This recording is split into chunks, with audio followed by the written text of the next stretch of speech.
المنان الذي خلق الإنسان وعلمه البيان والصلاة والسلام على رسوله سيد الإنس والجان وعلى آله وأصحابه ذوي الخير والإحسان أما بعد فأعوذ بالله من الشيطان الرجيم بسم الله الرحمن الرحيم محمد رسول الله والذين معه أشداء على الكفار رحماء بينهم صدق اللہ مولانا العظیم۔ بارگاہ رسالت میں آپ صلی اللہ تعالیٰ علیہ وسلم میں درود پاک کا ہدیہ پیش کریں۔ اللہم صلی علی سیدنا و مولانا محمد معدن الجود والکرم وآلہ واصحابہ الکرام وابنہ الکریم وبارک وسلم صلاة دائمة سرمدا ابدا۔ عزیزان گرامی وقار، تاریخ اسلام کی ابتدا کیسے ہوئی؟ حکومت اسلام، سلطنت اسلام اور اسلامی سیاست کا عروج و ارتقاء مدینہ طیبہ کی سرحدوں سے نکل کر پوری دنیا میں کیسے پھیلا، یہ تاریخ آپ کے سامنے میں رکھ رہا ہوں۔ ہر سال ہم کربلا کی داستان سنتے ہیں، لیکن مسلمانوں کو چاہیے کہ کربلا سے پہلے کیا ہوا تھا، کربلا کے بعد کیا ہوا، یہ حقیقت بھی جانیں، تاریخ پوری سمجھیں کہ کربلا کا سفر ہونے تک حضور پاک صلی اللہ تعالیٰ علیہ وسلم کی زندگی پاک سے لے کر حالات کس طرح سے تھے، کہاں تک پہنچے اور کن وجوہات کی بنیاد پر، اور کون سے وہ ایسے اسباب تھے جن کی بنیاد پر وہ کربلا جیسی جنگ واقع ہو گئی۔ ظاہر سی بات ہے، کوئی ایک بڑا سبب ہوتا ہے، دو قوموں کے درمیان، دو جماعتوں کے درمیان اگر مڈبھیڑ ہو جائے تو کوئی سبب ہوتا ہے۔ اس لیے پہلے تاریخ اسلام کو آپ سب کے ذہنوں میں محفوظ ہونا ضروری ہے، اور یوں بھی ہر مسلمان کی یہ ذمہ داری ہے کہ وہ اپنے دین کی تاریخ نہیں یاد رکھے گا تو کس کی یاد رکھے گا؟ نبی کریم صلی اللہ تعالیٰ علیہ وسلم کا ظاہری دور جب ختم ہوا، کل جیسے کہ میں نے آپ کے سامنے عرض کیا تھا، 11ویں ہجری تھی، ہجرت کا 11واں سال، ربیع الاول شریف کا مہینہ تھا، اور رسول کریم صلی اللہ تعالیٰ علیہ وسلم اپنے آخری حج سے فارغ ہو کر تشریف لائے تھے، حجۃ الوداع جس کو کہا جاتا ہے، اور 13 ربیع الاول شریف کو میرے آقا صلی اللہ تعالیٰ علیہ وسلم کی وفات ہوئی۔ آپ اس ظاہری دنیا سے پردہ فرما گئے۔ یہ امت کے لیے بہت ہی کٹھن مسئلہ تھا۔ وہ صحابہ جو ہمہ وقت رسول کریم صلی اللہ تعالیٰ علیہ وسلم سے خوشہ چین ہوتے تھے، ہمیشہ حضور کی صحبت میں رہنا پسند کرتے، ان کے لیے اچانک نبی کریم صلی اللہ تعالیٰ علیہ وسلم کا مجلس میں سے چلا جانا چھوٹا صدمہ نہیں تھا، بہت بڑا صدمہ تھا، اور یہ حالات اس قدر دگرگوں ہو سکتے تھے کہ نظام درہم برہم ہو سکتا تھا، لیکن چونکہ یہ اللہ تعالیٰ کا دین ہے اور اس کی حفاظت خود اللہ نے اپنے ذمے میں لی ہے، اس دین کا بیڑا چلنا ہی ہے۔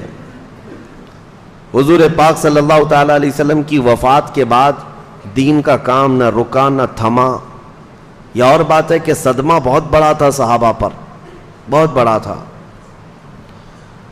اکثر صحابہ کرام، صحابہ تو صحابہ ہے جو حضور صلی اللہ علیہ وسلم پر جان و مال نچھاور کرتے تھے، جانوروں کا حال بھی یہ تھا۔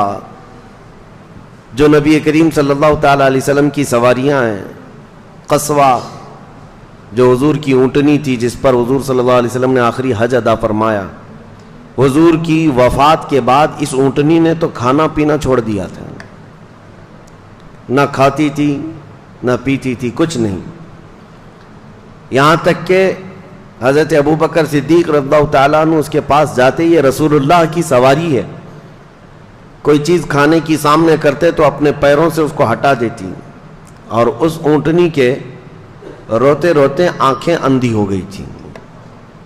نبی پاک صلی اللہ علیہ وسلم کی وفات کا غم جب ان کی سواریوں میں تھا تو صحابہ میں کتنا ہوگا۔ اور حضور کا جو خچر ہے، نبی کریم صلی اللہ تعالیٰ علیہ وسلم کے لیے خچر کی ایک سواری تھی، اس خچر کا حال یہ تھا کہ وہ مدینہ طیبہ کی گلیوں میں دیوانہ وار پروانہ وار گھومتا رہتا، اور یہاں تک کہ جس کنویں سے میرے آقا صلی اللہ تعالیٰ علیہ وسلم کو آخری غسل دیا گیا تھا، بیر غرس، آج بھی وہ مدینے میں موجود ہے، اس کنویں میں اس خچر نے چھلانگ لگا دی اور وہاں موت کا شکار ہوا۔ یہ جانوروں کی محبت تھی، تو صحابہ کرام پر کیسا صدمہ ہوا ہوگا، حضور کا ان کی آنکھوں سے اوجھل ہو جانا۔ حضرت فاطمہ الزہرا رضی اللہ تعالی عنہا کے اشعار اگر پڑھیں تو سمجھ میں آتا ہے، اپنے والد گرامی کی وفات پر جو انہوں نے اشعار کہے تھے وہ بڑے غم میں ڈوبے ہوئے تھے، آج بھی ہم پڑھتے ہیں تو آنکھیں بھیگ جاتی ہیں۔ تو اتنے بڑے غم اور اتنے بڑے صدمے کے بعد اور اتنے بڑے مشن کو لے کر کے چلنا آسان کام نہیں۔ جب کوئی تحریک چلتی ہے، کوئی تنظیم شروع ہوتی ہے یا ایک کوئی سوسائٹی قائم ہوتی ہے، تو جو اس کا مین آدمی ہوتا ہے اسی سے وہ سارا نظام چل رہا ہوتا ہے۔ اگر وہ مین آدمی ختم ہو گیا یا نکل گیا تو اس تحریک میں، تنظیم میں ٹھنڈی آ جاتی ہے، لوگ ادھر ادھر ہو جاتے ہیں، بکھر جاتے ہیں۔ لیکن دین اسلام ایک صرف تنظیم یا ایک چھوٹی سی تحریک نہیں تھی جو صرف مدینے کی باؤنڈری کے اندر محدود ہو۔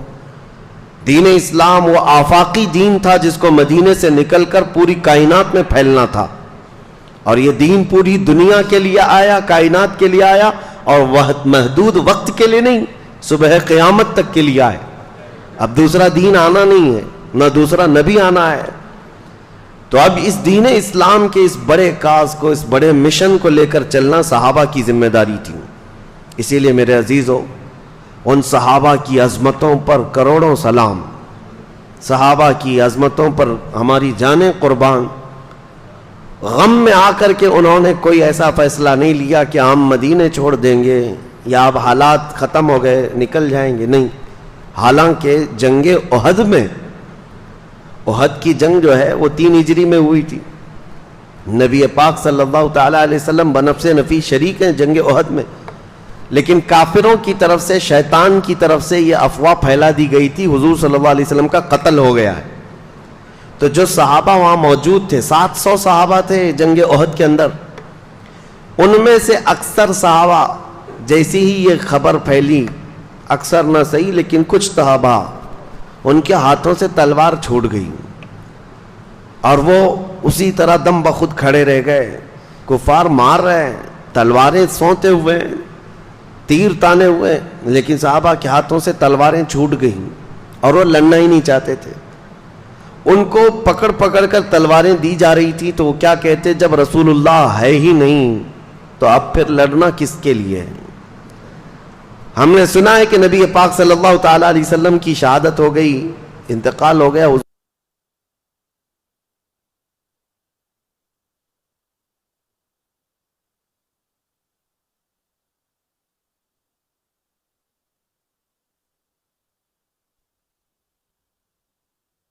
تعالیٰ علیہ وسلم کا جسد پاک ان کی آنکھوں کے سامنے سے اٹھایا گیا اور قبر انور میں دفن کیا گیا۔ تو یہ آسان کام نہیں تھا اتنے بڑے غم کو برداشت کرنا اور اس کے بعد یہ پورے دین اسلام کے مشن کو لے کر چلنا۔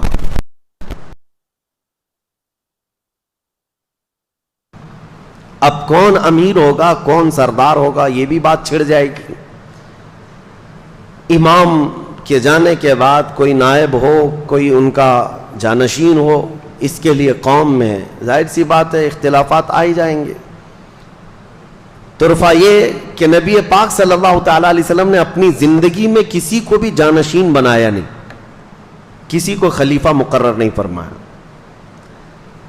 یہاں سے میں آپ کو محرم الحرام کے بیانات میں یہ جو جملہ میں کہہ رہا ہوں محفوظ رکھ کر کے جائیں، ہم میں اور شیعہ لوگوں میں فرق یہی ہے،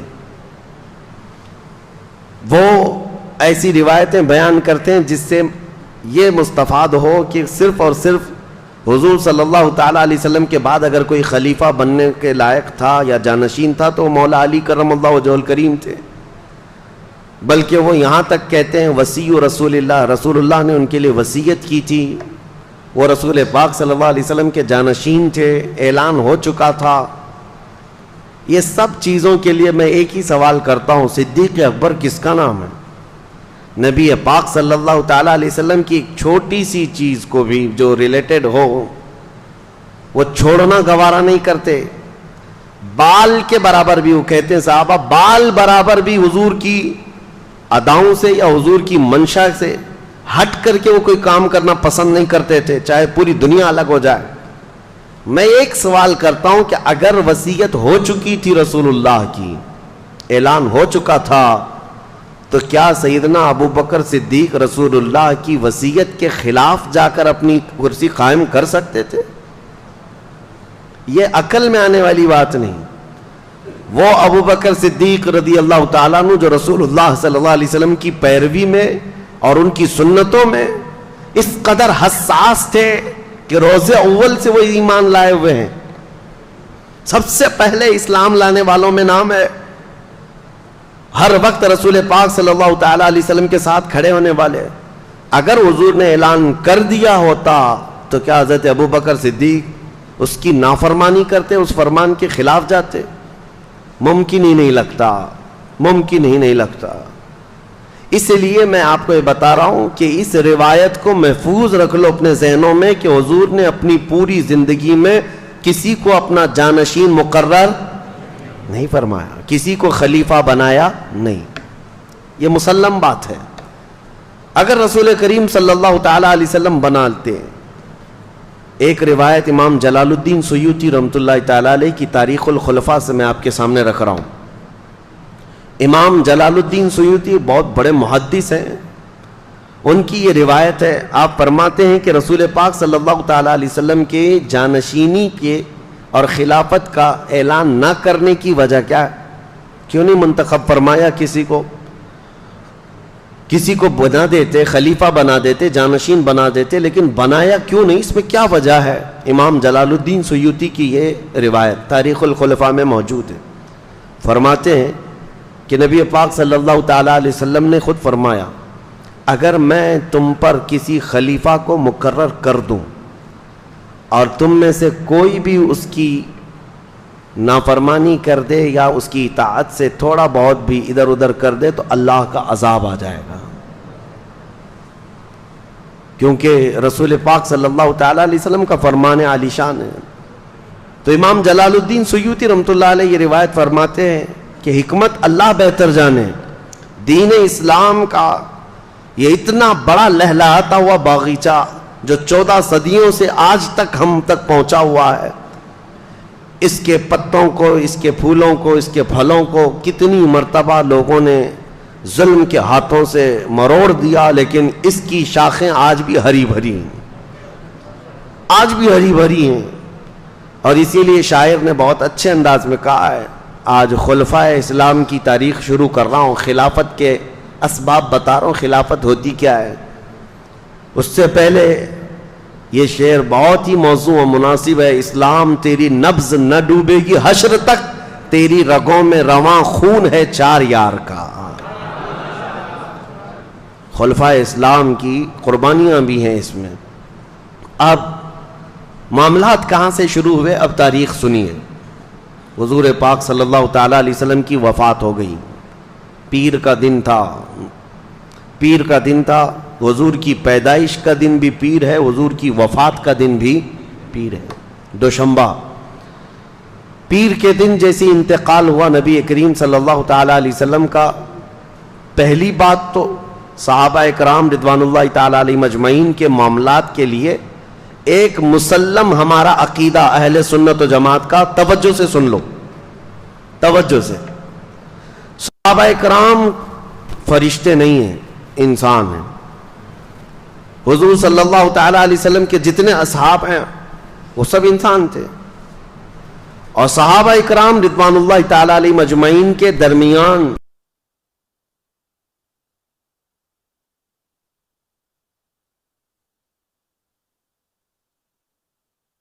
ذکر کرنا اور پھیلانا یہ حرام ہے، ناجائز ہے. بعض لوگوں کو یہ سب چیزوں کا شوق ہے، ان کے بیچ میں کیا ہوا تھا، ان کے بیچ میں کیا ہوا تھا، تم ان کے بیچ میں کیا ہوا تھا اسی تحقیق میں رہ گئے، تمہیں خود پتہ نہیں تمہارے بیچ کیا ہو رہا ہے. تمہارے ایمان کا اندازہ کرو.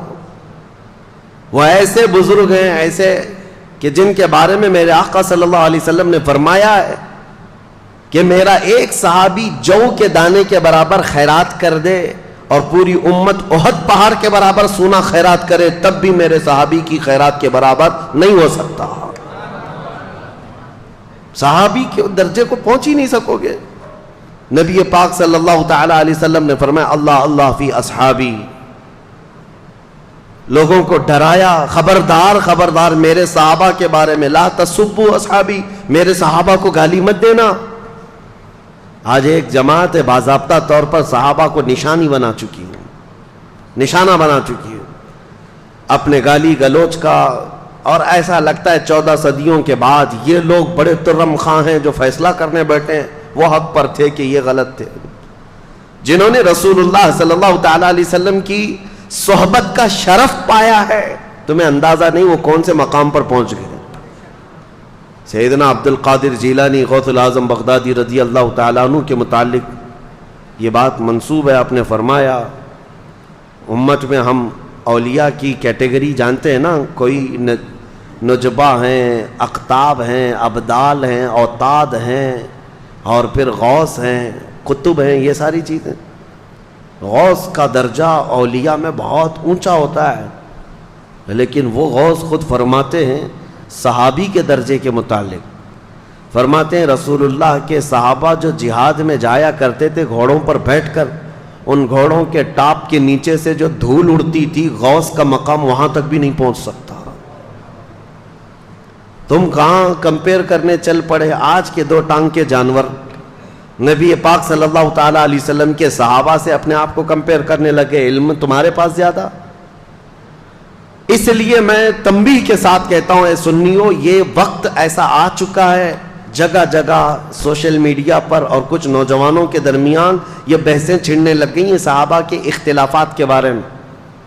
مولا علی کرم اللہ وجہہ الکریم اور حضرت امیر معاویہ کے درمیان کیا جنگیں ہوئی تھی، کون سے اختلافات ہوئے تھے. حضرت خالد بن ولید رضی اللہ تعالیٰ عنہ، حضرت عمر فاروق رضی اللہ تعالیٰ عنہ، ان کے درمیان کیا معاملات ہو گئے تھے. حضرت عثمان ابن عفان رضی اللہ تعالیٰ عنہ اور دیگر صحابہ اکرام کے درمیان. یہ سب باتیں لوگوں کو بڑی ایسی لگتی ہیں دلچسپ ہیں. اس میں آج داخل ہوتے ہوتے نوجوان ایمان سے ہاتھ دھو بیٹھ رہے ہیں. میں تو یہ کہتا ہوں وہ بہت بڑی چیزیں ہیں. تمہیں تو اپنے ماں باپ کے اختلاف میں بھی نہیں جانا چاہیے.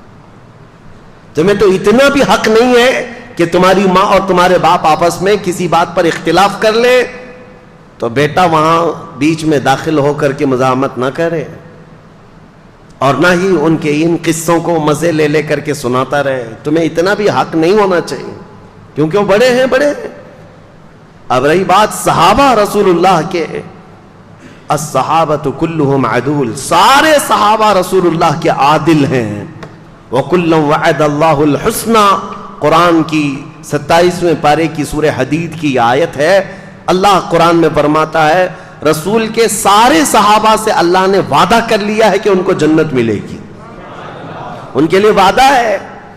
اور انہی کے متعلق قرآن میں آیت نازل ہوئی رضی اللہ عنہم ورضوا عنہ، اللہ ان سے راضی ہوا اور وہ اللہ سے راضی ہوئے. 3 مرتبہ یہ آیت آئی قرآن پاک میں. اللہ تبارک و تعالیٰ ان سے راضی ہوا. تو میرے عزیزو، جن سے خود اللہ راضی ہے اور کلام پاک میں سند کے طور پر آیت آ گئی، ان صحابہ کے بارے میں تم بات کر سکتے ہو؟ اس لیے سب سے پہلے آج میری گفتگو شروع ہونے سے پہلے یہ اہل سنت و جماعت کا مسلم عقیدہ سمجھ کر کے چلو. صحابہ کے آپس کے معاملات اور اختلافات ہمارا موضوع سخن کبھی نہیں ہو سکتے، ہماری تقریر کا عنوان کبھی نہیں ہو سکتے. ہاں، تاریخ ہم بتاتے ہیں، اور تاریخ بتانے کے بعد آپ کو ہمیشہ یہ بات محفوظ رکھنی چاہیے کہ وہ سب رسول اللہ کے صحبت یافتہ ہیں، حضور کے سچے غلاموں میں سے ہیں. اگر ان کے درمیان کوئی معاملات ہوئے بھی تھے تو ان کا مولا، ان کا آقا رسول کریم صلی اللہ تعالیٰ علیہ وسلم ان کے ساتھ ہے، اور رب العالمین ان کے ساتھ فیصلہ فرمانے والا ہے. نہ تم سزا دے سکتے ہو نہ جزا دے سکتے ہو. اب سنیے، باہمی اختلافات جو ہوتے ہیں نا، اختلاف کی 2 قسمیں ہیں.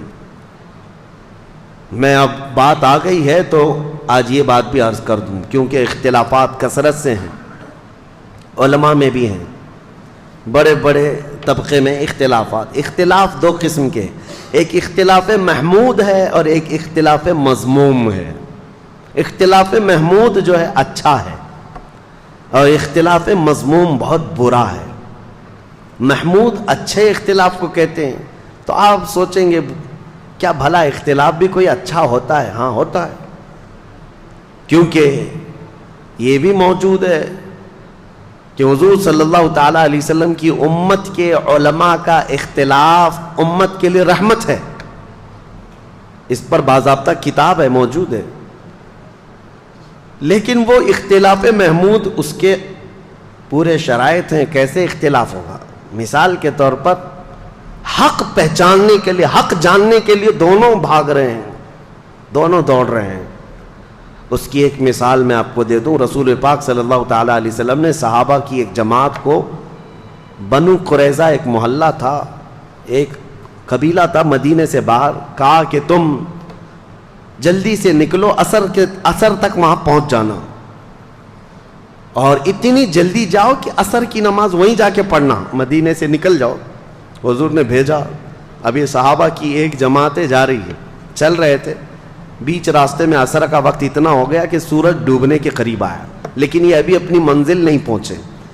تو اب صحابہ کی جماعت میں اختلاف، آدھے صحابہ یہ کہنے لگے ہم نماز یہاں پڑھ لیں گے، سورج ڈوب جائے گا، عصر قضا ہو جائے گی۔ حضور کے فرمانے کا مقصد یہ نہیں ہے کہ عصر چھوڑ کر کے جاؤ، حضور نے فرمایا تھا جلدی جاؤ۔ بعض دوسرے صحابہ نے کہا نہیں، حضور نے فرمایا بنو قریظہ میں جا کے عصر پڑھو، ہم وہیں جا کر کے پڑھیں گے، چاہے سورج ڈوبے چاہے رہے۔ کہا رسول اللہ نے فرمایا ہے تو ہم وہی کریں گے۔ اختلاف ہوا نا، دونوں کے درمیان اختلاف، لیکن اس اختلاف کی وجہ سے ان دونوں نے آپس میں ایک دوسرے کو گالی گلوچ تو نہیں کیا، ایک دوسرے کے خاندان کو نہیں بولا۔ دونوں کی مرضی، دونوں کا مقصد حق کو پہچاننا، صحیح منزل تک پہنچنا، دونوں کی خواہش تھی، نیک خواہشات ہیں، اس میں اختلاف ہوا۔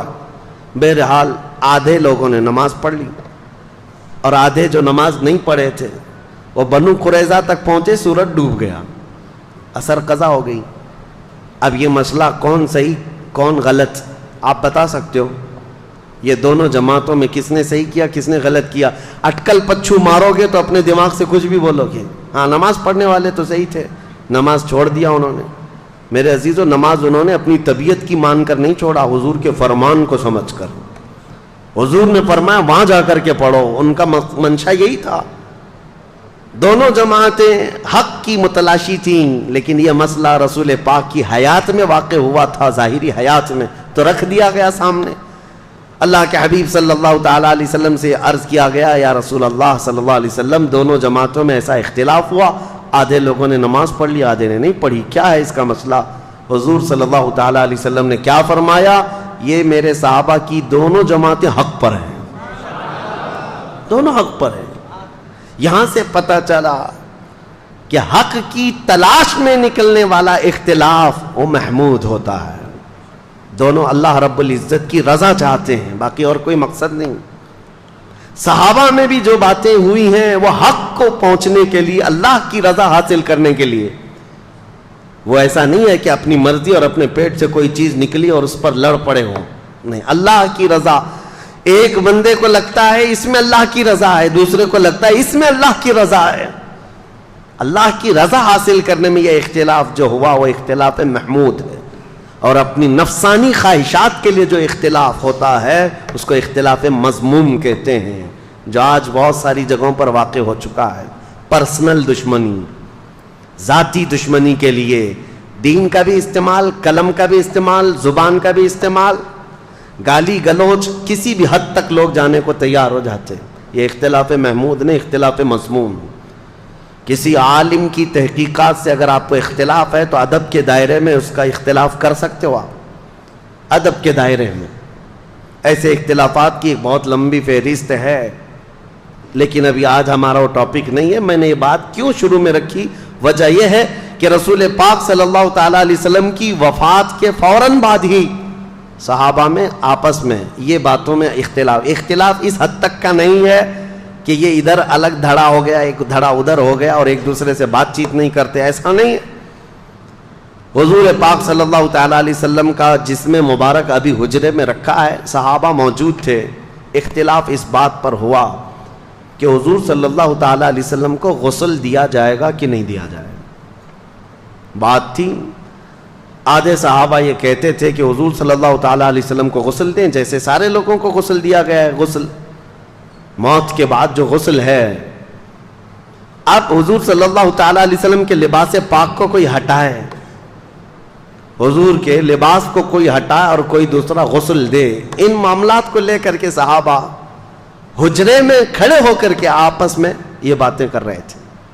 یہ اختلاف مذموم نہیں، محمود تھا۔ بعض کہہ رہے تھے غسل دیا جائے، بعض صحابہ کہہ رہے تھے نہیں، نبی پاک صلی اللہ تعالیٰ علیہ وسلم نور علی نور، اللہ کے رسول صلی اللہ تعالیٰ علیہ وسلم اسی حالت میں دنیا سے جائیں گے۔ صحابہ میں یہ بات ابھی چل رہی تھی، حدیث شریف ہے، صحیح حدیث ہے بخاری کی بھی، کہ اچانک وہ حجرے میں جتنے کھڑے صحابہ تھے، چھوٹا حجرہ تھا، بہت سارے لوگ اندر آ نہیں سکتے تھے، جتنے صحابہ کھڑے تھے وہ کہتے ہیں ہم کو غنودگی طاری ہوئی، نیند آ گئی، آنکھیں جھپکیں اور سب کے سب وہاں پر اونگنے لگ گئے۔ تھوڑی دیر جھپکی آئی، پھر آنکھیں کھلی تو دیکھتے ہیں حضور کو غسل دیا ہوا ہے، نبی پاک صلی اللہ تعالیٰ علیہ وسلم غسل شدہ ہیں، پانی کے قطرات ٹپک رہے ہیں، مسئلہ حل ہو گیا، اب لڑنا کسی بات پر نہیں تھا۔ دوسرا اختلاف اس بات پر ہوا کہ نبی پاک صلی اللہ تعالیٰ علیہ وسلم کو کہاں دفن کیا جائے۔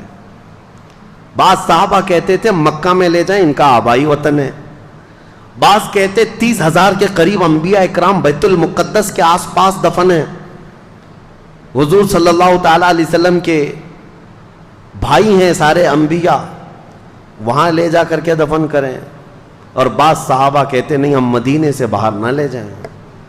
یہ اختلاف تھا، 3 جماعتیں تھیں۔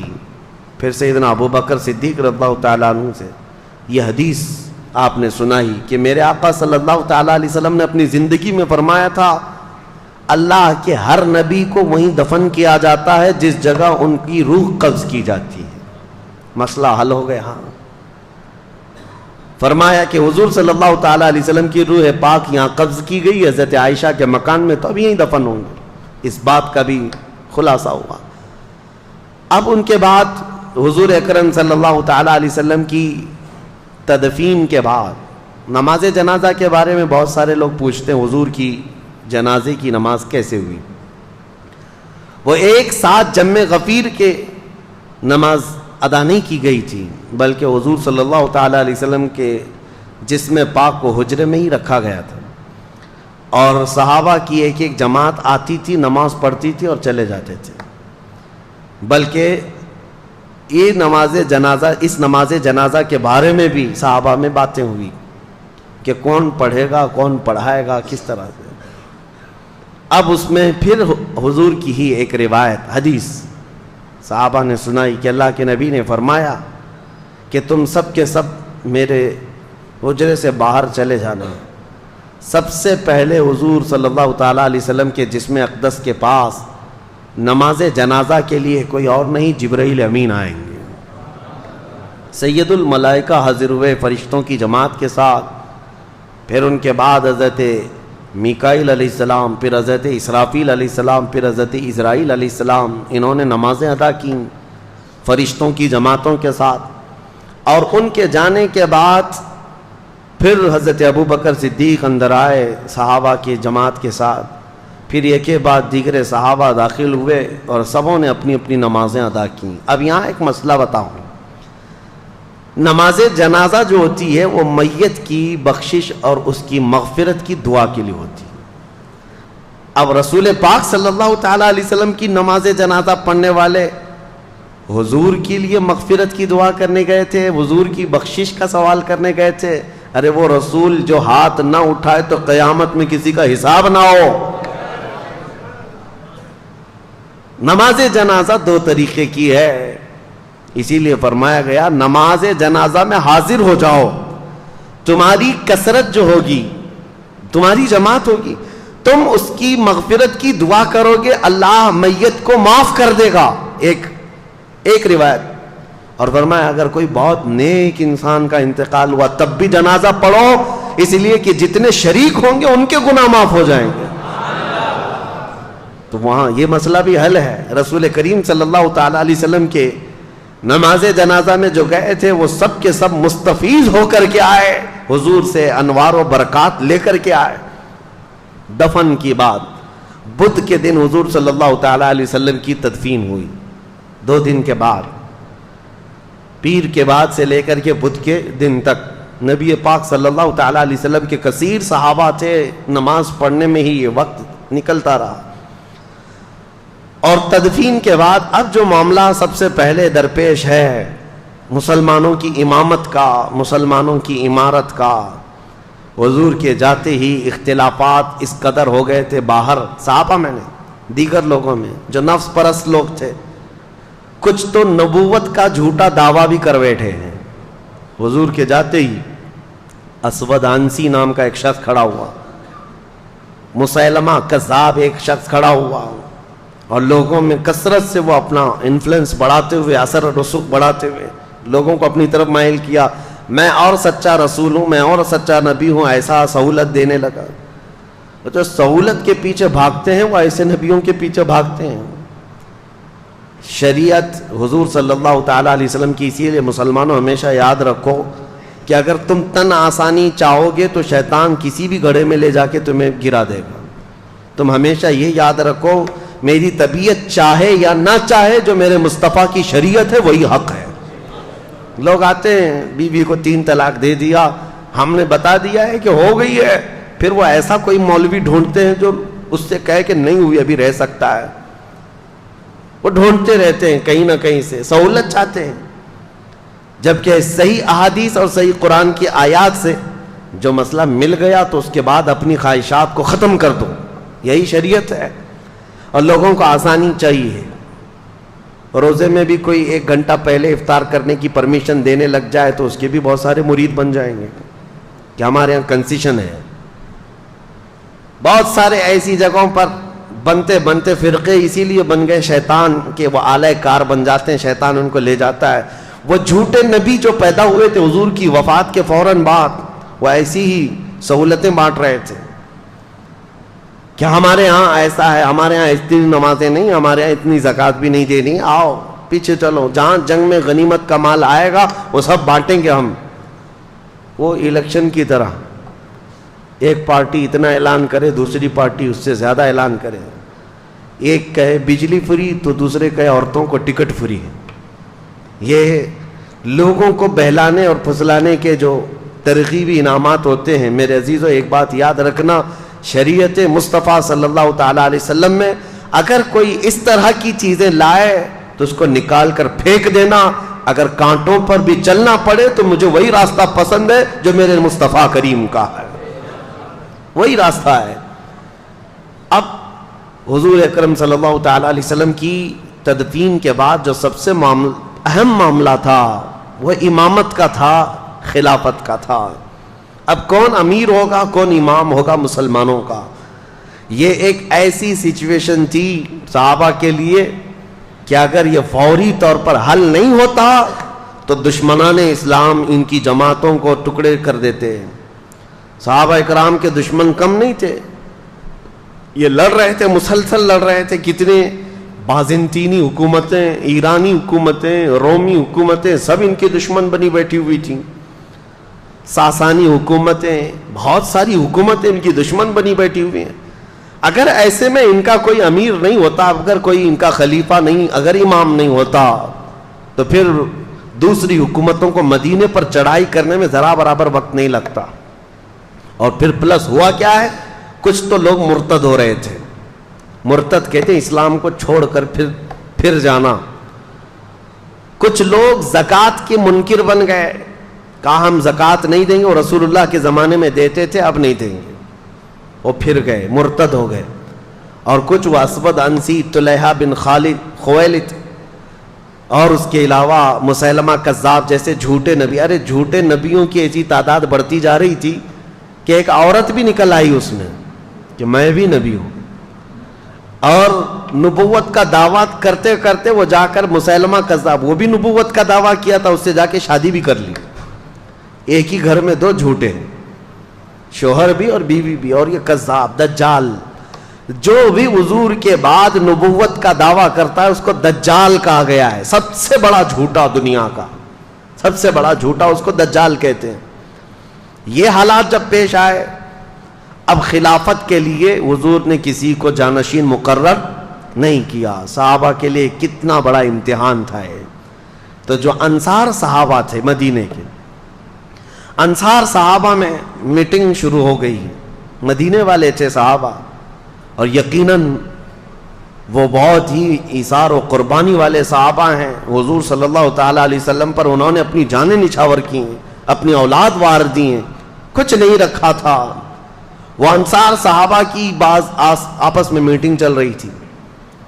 وہ آپس میں سعد ابن عبادہ رضی اللہ تعالیٰ یا پھر دیگر صحابہ اکرام کو آگے بڑھا کر وہ یہ کہہ رہے تھے کہ اب ہم آپ کو امیر مقرر کرتے ہیں، کیونکہ رسول اللہ صلی اللہ علیہ وسلم سے ہمارے جو تعلقات ہیں، انصار کے لیے جو حضور نے دعائیں کی ہیں وہ بہت زیادہ ہیں، تو خلافت کا حق یا امیر بننے کا حق انصار کو ہے. تو انصار صحابہ کی یہ میٹنگ جو چل رہی تھی، ایک وہاں مدینہ طیبہ کا ایک مشہور علاقہ تھا، تو وہاں پر اس کٹے پر یا اس ٹیلے پر سب جمع ہوئے تھے.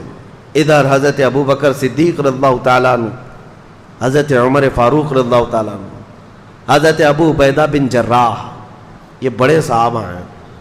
یہ آپس میں بات کر رہے تھے کہ کس کے ہاتھ امارت ہو، خلافت ہو، امامت ہو. تو اسی اثنا میں حضرت عمر فاروق رضی اللہ تعالیٰ عنہ نے کہا کہ انصار کے درمیان آلریڈی یہ باتیں چل پڑی ہیں، کون بنے گا، کیا ہوگا. تو حضرت ابو بکر صدیق اس جماعت میں آئے جہاں میٹنگ چل رہی تھی. آئے، یہاں دیکھا تو وہاں خلافت کی باتیں چل رہی تھی، اور انصار اپنا کوئی امیر مقرر کرنا چاہ رہے تھے. اب انصار میں سے کوئی اگر امیر مقرر ہوتا تو بڑے مسئلے تھے. اس کی وجہ کیا ہے؟ مدینے میں دو خاندان ہیں، اوس اور خزرج. میں نے سیرت کے بیان میں سنایا ہے، اوس اور خزرج یہ دو خاندان ہیں، اور یہ صحابہ انہی دو خاندانوں میں سے ہیں. آج تک وہ خاندان موجود ہے مدینے میں، اوس اور خزرج. اور دونوں کی اتنی سخت لڑائیاں تھیں کہ یہ دونوں قبیلوں میں 120 سال تک لڑائی چلی. عرب کی مشہور جنگ اوس اور خزرج کے بیچ میں. لیکن وہ دائرہ اسلام میں داخل ہو گئے صحابہ، حضور صلی اللہ تعالیٰ علیہ وسلم کے دامن رحمت سے وابستہ ہو گئے. لیکن اب انصار صحابہ میں دونوں قبیلے ہیں، اوس بھی ہے خزرج بھی ہے، اوس بھی ہے خزرج بھی ہے. اگر ان میں سے کسی ایک ہی کو تو خلیفہ بنانا ہے، اگر وہ اوس قبیلے کا بنتا تو خزرج والوں کو ناگواری ہو جاتی. بہت پرانی لڑائیاں چلی. خزرج قبیلے سے کوئی بنائے جاتے ہیں تو اوس والوں کے لیے مسئلہ ہوتا. اور اس کے علاوہ تیسرا مسئلہ یہ تھا کہ یہ مدینے والے لوگ تھے، اور قریش خاندان پورے عرب میں سب سے عظمت والا خاندان مانا جاتا تھا، کیونکہ خانہ کعبہ کی چابی ان کے پاس ہوتی. اور عرب کے چھوٹے بڑے جتنے قبیلے ہیں وہ سب قریش کو سلام کرتے. قریش خاندان کی عظمت، اس کی سیادت، اس کی حکومت کو تسلیم کرتے تھے زمانے جاہلیت میں بھی. اب قریش کے علاوہ اگر کوئی دوسرا بن کر آتا تو جو چھوٹے موٹے قبیلے ہیں وہ کبھی سردار تسلیم نہیں کرتے. عربوں کے اندر یہ رواج، عرب قبیلے اور پھر مکہ میں رہنے والے دوسرے قبیلے اوس اور خزرج کے کسی کو امیر وہ نہیں قبول کر پاتے. حضرت ابو بکر صدیق کی دانائی تھی، دور اندیشی تھی، وہ سب حالات جانتے تھے. سیاست اسی کو کہتے ہیں، اصل سیاست. اس کے بعد حضرت ابو بکر صدیق آئے. ثقیفہ بنی ساعدہ جو علاقہ ہے وہاں پر، وہ جو ٹیلا ہے وہاں پر سارے انصار صحابہ تھے. کھڑے ہو کر حضرت ابو بکر صدیق نے خطبہ دیا. وہ ایسا خطبہ تھا سب کے رونگٹے کھڑے کر دیے. ابھی حضور کے جانے کا غم تازہ تھا، اور سارے صحابہ جانتے تھے سب سے زیادہ حضور کے ساتھ رہنے والے حضرت ابو بکر ہی تھے.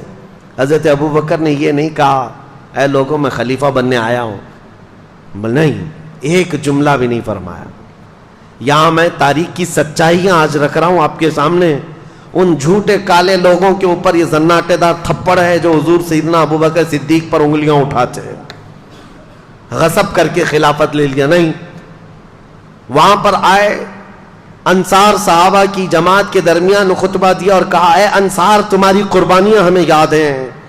جب ہم آئے تھے بے گھر تھے، تم نے یہاں گھر دیے، مہاجرین کو تم نے سنبھالا، رسول اللہ کے قدم بقدم ساتھ رہے. اے انصار، تمہاری قربانیاں سب ہم یہ تسلیم کرتے ہیں، لیکن مسئلہ یہ کہ اگر تم میں سے کوئی امیر مقرر ہو گیا، کوئی خلیفہ مقرر ہو گیا، تو عرب کے دوسرے قبیلے اس کو تسلیم نہیں کریں گے، بغاوت ہو جائے گی. مکہ والے اور قریش والے اس بات کو تسلیم نہیں کر پائیں گے.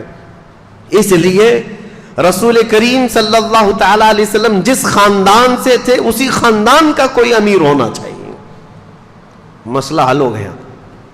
حضور صلی اللہ تعالی علیہ وسلم جس خاندان سے، قریش سے، کہا کہ قریش سے ہی ہم اپنا امیر مقرر کرتے ہیں. اس کے لیے حضرت ابو بکر نے حضرت عمر کا ہاتھ پکڑا اور ایک ہاتھ حضرت ابو عبیدہ کا پکڑا. یہ دونوں قریش خاندان سے ہیں. دونوں کو کھڑا کر دیا اور کہا اے گروہ انصار، کیا میری اس بات کو تم تسلیم کرتے ہو، منظور کرتے ہو، قبول کرتے ہو؟ سارے انصار نے کہا آپ جو کہہ رہے ہیں حق ہے، قریش سے ہونا چاہیے. پھر کہا اگر قریش سے ہونا چاہیے تو سنو، میرے نزدیک قریش میں افضل ترین لوگ یہ ہیں، ایک ہاتھ میں میرے عمر ہے، ایک ہاتھ میں ابو عبیدہ ہے. سارے مسلمان ان دونوں میں سے کسی ایک کو اپنا امیر مقرر کر لیں. یہ حضرت ابو بکر صدیق نے فرمایا ہے.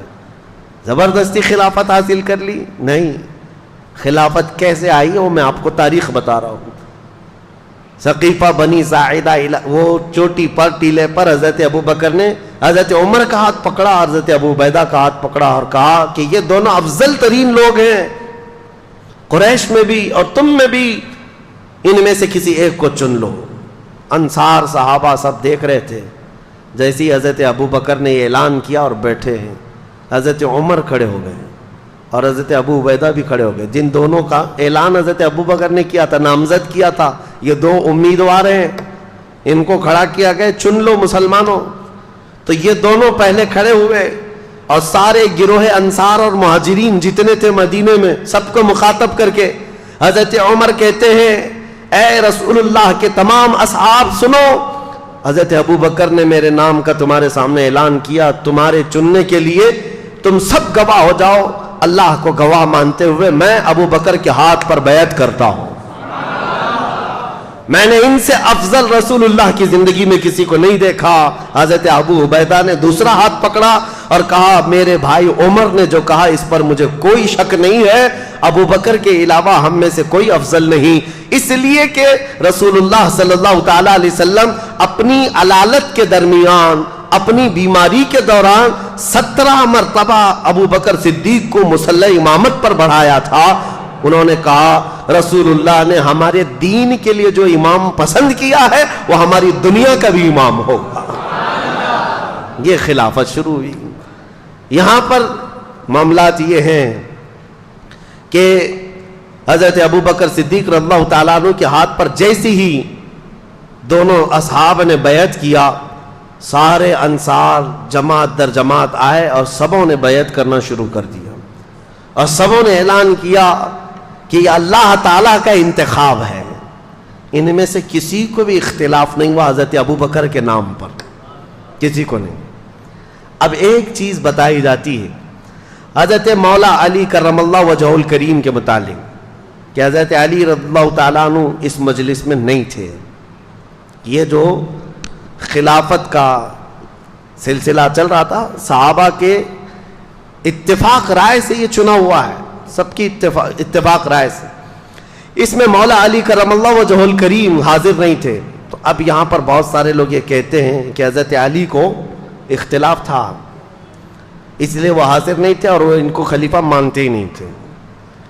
اور بڑھ کر کے شیعہ حضرات تو یہ کہتے ہیں حضرت علی تقیہ کرتے تھے. تقیہ کا مطلب کیا ہے؟ حالات سے اصل چیز کو دل میں چھپا کر کے رہنا. یعنی حاکم اگر سخت ہے تو کچھ باتیں اپنے دل میں چھپا کر کے اس کی مرضی کے مطابق کام کرتے رہنا, اس کو تقیہ کہتے ہیں. یہ کرتے ہوں گے مولا علی کے بارے میں تم سوچتے ہو؟ حیدر کرار جس کی شمشیر کا کوئی جواب نہ ہو, وہ دل میں چھپا کر کے کوئی بات عمل کرے گا؟ ہرگز نہیں. ہم اس بات کو تسلیم نہیں کرتے. ہاں اب ہم یہ بتا سکتے ہیں کہ حضرت علی کرم اللہ وجہہ الکریم خود روایت میں آپ کو بتاؤں. حضرت علی رضی اللہ تعالیٰ عنہ کی روایت کیا ہے خلافت کے معاملات میں. یہ معاملات ہوئے تقریباً 6 مہینے گزر گئے. حضرت علی رضی اللہ تعالیٰ عنہ خود حاضر ہوئے, حضرت ابو بکر صدیق رضی اللہ تعالیٰ عنہ کے ہاتھ میں ہاتھ رکھ کر کے آپ نے بیعت کیا. اب سنیے حضرت علی کیوں نہیں بیعت کیے, 6 مہینے کیوں گزرے؟ ہر ایک کے کچھ نہ کچھ اسباب ہوتے ہیں, وجوہات ہوتے ہیں. یہ مسئلہ میں اور آپ کیوں پوچھیں کہ حضرت علی کیوں نہیں آئے تھے؟ میرے اور آپ کے پوچھنے سے بہتر تو یہ ہے کہ حضرت ابو بکر صدیق خود ہی پوچھ چکے ان سے کہ علی اتنے دن کیوں نہیں آئے. مسئلہ اب صاف ہو جائے گا. جن کا معاملہ ہے وہ خود ہی سوال کر چکے ہیں. سنو, حضرت علی کرم اللہ وجہہ الکریم, آپ سے کسی نے کہا کیا آپ ابو بکر سے اپنے آپ کو افضل کہتے ہیں؟ کیا آپ اس خلافت کے اپنے آپ کو حقدار سمجھتے ہیں جس کی وجہ سے آپ نے بیعت نہیں کی؟ سیدنا مولا علی کرم اللہ وجہہ الکریم نے فرمایا ایسی کوئی بات نہیں. میں نے یہ عہد کر لیا تھا دل میں کہ جب تک جو وحی نازل ہو رہی تھی قرآن پاک, حضرت ابو بکر صدیق کی خلافت کا ایک اہم کام میں آپ کو بتاؤں, اہم کام, آپ جامع القرآن ہیں. قرآن پہلے پتوں پر لکھا ہوا تھا, چمڑوں پر لکھا ہوا تھا, پتھروں پر لکھا ہوا تھا, کیونکہ 23 سال تک قرآن اترتا رہا اور سب صحابہ کے پاس الگ الگ جگہ پر تھا. یہ حضرت ابو بکر صدیق کے زمانے خلافت میں قرآن کو جمع کرنے کا کام شروع ہوا, اور حضرت ابو بکر صدیق نے اپنی خلافت کے زمانے میں قرآن کو جو جگہ جگہ ادھر ادھر تھا سب کو جمع کر دیا. اب سنو, یہ حضرت ابو بکر صدیق کی خلافت کا اہم کارنامہ ہے. اب یہ بات میں کیوں کہہ رہا ہوں؟ اس لیے کہ حضرت علی نے فرمایا, عرض کی, سنو, حضرت ابو بکر صدیق نے جب یہ کہا تو آپ نے فرمایا میں نے یہ قسم لے لی تھی, میں نے یہ عہد کر لیا تھا کہ جب تک اللہ کا کلام قرآن ایک جگہ جمع نہ ہو جائے میں کسی کے ہاتھ پر بیعت نہیں کروں گا. مقصد اس کے علاوہ اور کچھ نہیں تھا. لیکن بہت سارے کھٹملوں کو پتہ نہیں کیا کیا چیزیں مل جاتی ہیں. اس لیے نہیں کیا تھا, اس لیے نہیں کیا تھا, اختلافات ہوئے تھے, فلاں ہوئے تھے, نعوذ باللہ. اصل وجہ یہ حضرت علی کرم اللہ وجہہ الکریم, امام جلال الدین سیوطی نے بھی اس روایت کو بیان کیا, اور تاریخ الخلفاء میں آپ نے اس چیز کو صاف بیان فرمایا کہ حضرت علی رضی اللہ تعالیٰ عنہ جب آپ کی وفات ہوئی تھی, شہادت ہوئی ہے کوفہ میں, اس وقت بھی آپ سے کہا گیا تھا کہ آپ اپنا جانشین کسی کو مقرر کریں گے, کسی کو خلیفہ بنائیں گے. تب بھی مولا کائنات علی مرتضیٰ رضی اللہ تعالیٰ عنہ نے یہ فرمایا تھا کہ جب رسول اللہ نے اپنے بعد کسی کو جانشین مقرر نہیں کیا تو میں کسی کو کیسے کروں.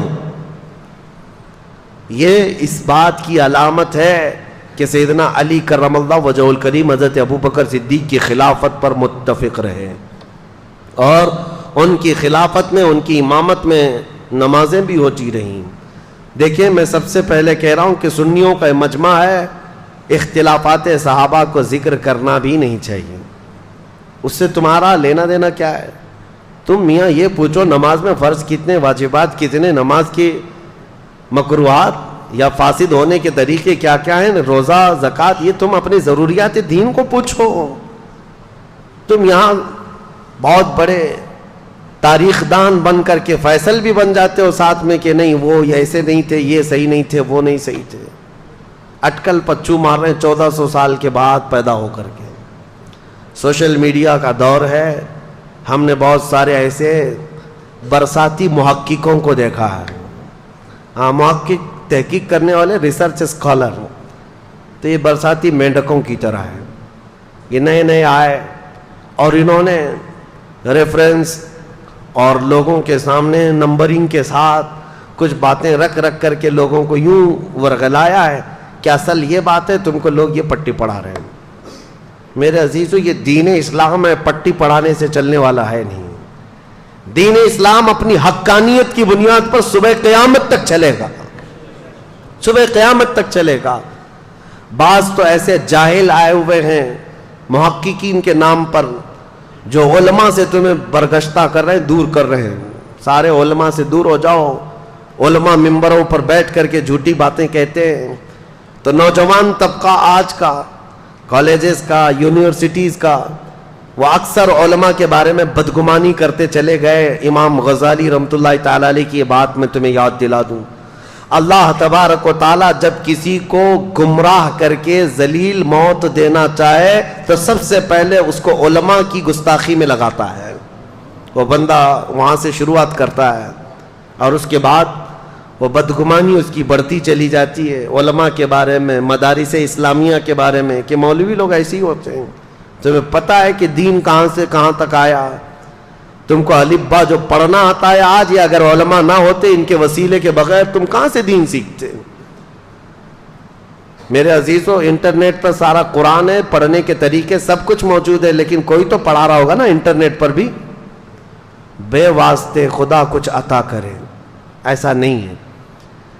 اس لیے یہ تمام چیمی گوئیوں سے اپنے آپ کو باز رکھو، اور دین جو ہے ڈاکٹروں سے، انجینئروں سے، وکیلوں سے اب سیکھنے لگ گئے لوگ، علماء کو چھوڑ کر کے۔ اسی وجہ سے گمراہی کے دروازے کھلتے چلے گئے، اور عام نوجوان کو دیکھو تو یہ فرق کرنے بیٹھا ہے۔ کوئی آ کر کے سوال کرتا ہے، سرکار غریب نواز افضل تھے کہ غوث پاک افضل تھے؟ تجھے کیا فرق پڑتا ہے؟ ان کی افضلیت کے متعلق، ان کے مقامات اور مراتب کے متعلق وہ صرف اس بات کے لیے سوال کر رہا ہے کہ دونوں میں سے کسی ایک کا درجہ گھٹا کر کے سوچے، کسی ایک کا درجہ گھٹا کر کے بتائے۔ اللہ نے دو آنکھیں دی ہیں، دونوں کا مقام برابر ہے، دونوں آنکھیں تمہاری برابر کی دیکھتی ہیں۔ کبھی تو آج تک تم یہ نہیں باتیں کرتے۔ بہرحال جن کے مقامات اور جن کی فضیلتیں بیان ہوئی ہیں وہ ہم بیان کریں گے، لیکن یہ کمپیریزن میں اس طرح کسی کو گھٹا کر بیان کرنا جائز نہیں۔ سیدنا ابو بکر صدیق کی فضائل جتنے ہیں وہ سر آنکھوں پر، لیکن ایک بات یاد رکھنا کہ جب بھی حضرت ابو بکر صدیق کے فضائل بیان کرو تو کبھی ہم سے یہ نہیں سرزد ہو، کبھی آپ سے بھی یہ سرزد نہ ہو کہ مولا علی کی شان میں کوئی کمی ہو رہی ہو۔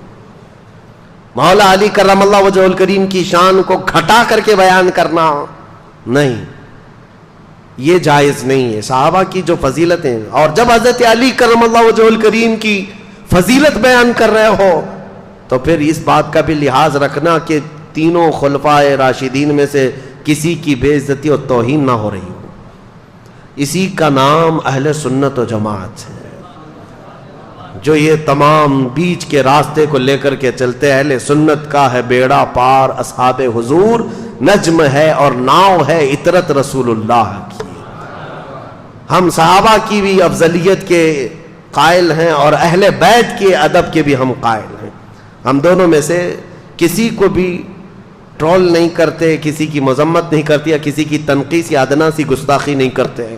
ایک جماعت ہے وہابیوں کی جو اہل بیت کی گستاخ ہو جاتی ہے، وہ ان کے اندر۔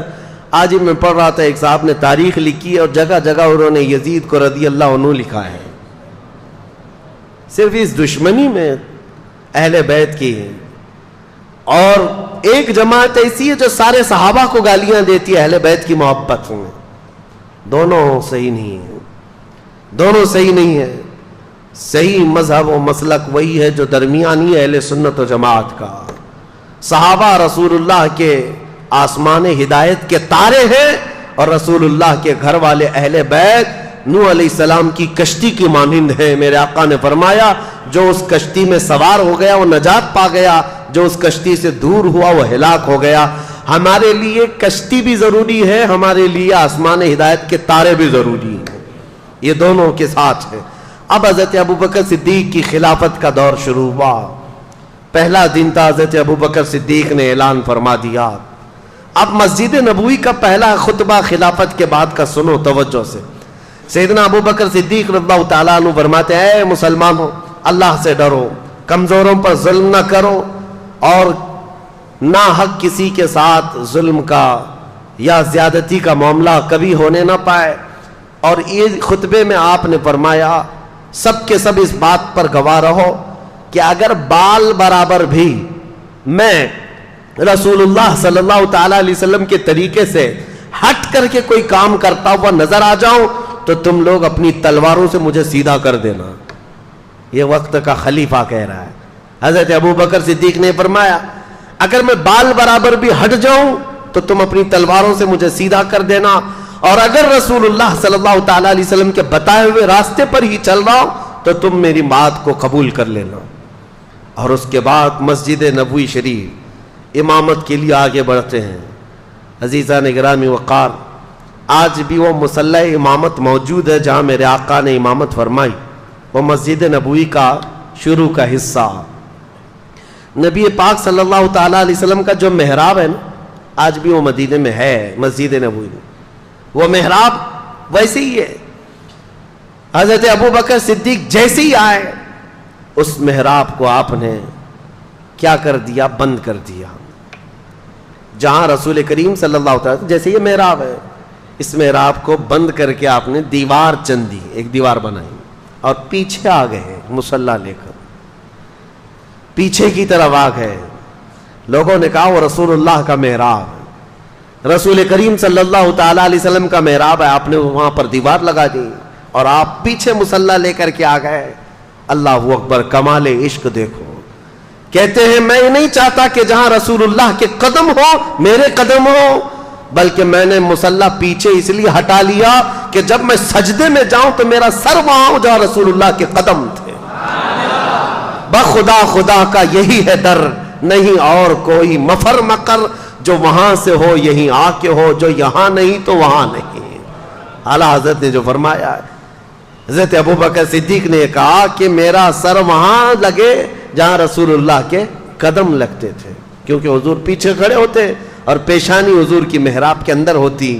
آپ نے وہ پیشانی کی جگہ حضور جہاں سجدہ کرتے تھے اس کو بند کر دیا, اس لیے کہ کبھی کسی اور کا پیر وہاں نہ پڑنے پائے جہاں رسول اللہ کی پیشانی لگی.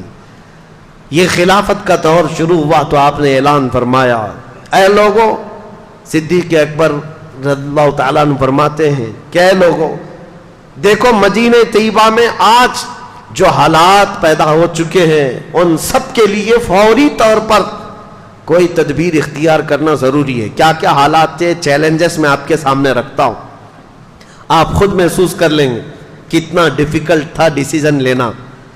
زکوٰۃ کے منکرین پیدا ہو گئے, وہ بھی سینکڑوں کی تعداد میں, کہتے ہیں زکوٰۃ ہم نہیں دیں گے. اچھا, ایک مسئلہ یہ تھا, حضور نے اپنی وفات کے چند دن پہلے ہی حضرت اسامہ بن زید, حضور صلی اللہ تعالیٰ علیہ وسلم کے منہ بولے بیٹے حضرت زید جو جنگ موطا میں شہید ہوئے, ابھی جمعہ کے بیان میں نے عرض کیا تھا, حضور صلی اللہ علیہ وسلم نے اپنا جھنڈا دے کر بھیجا تھا. موطا جارڈن کا ایک علاقہ ہے. یہ جنگ کیوں ہوئی تھی یہ بھی میں نے بتایا ہے.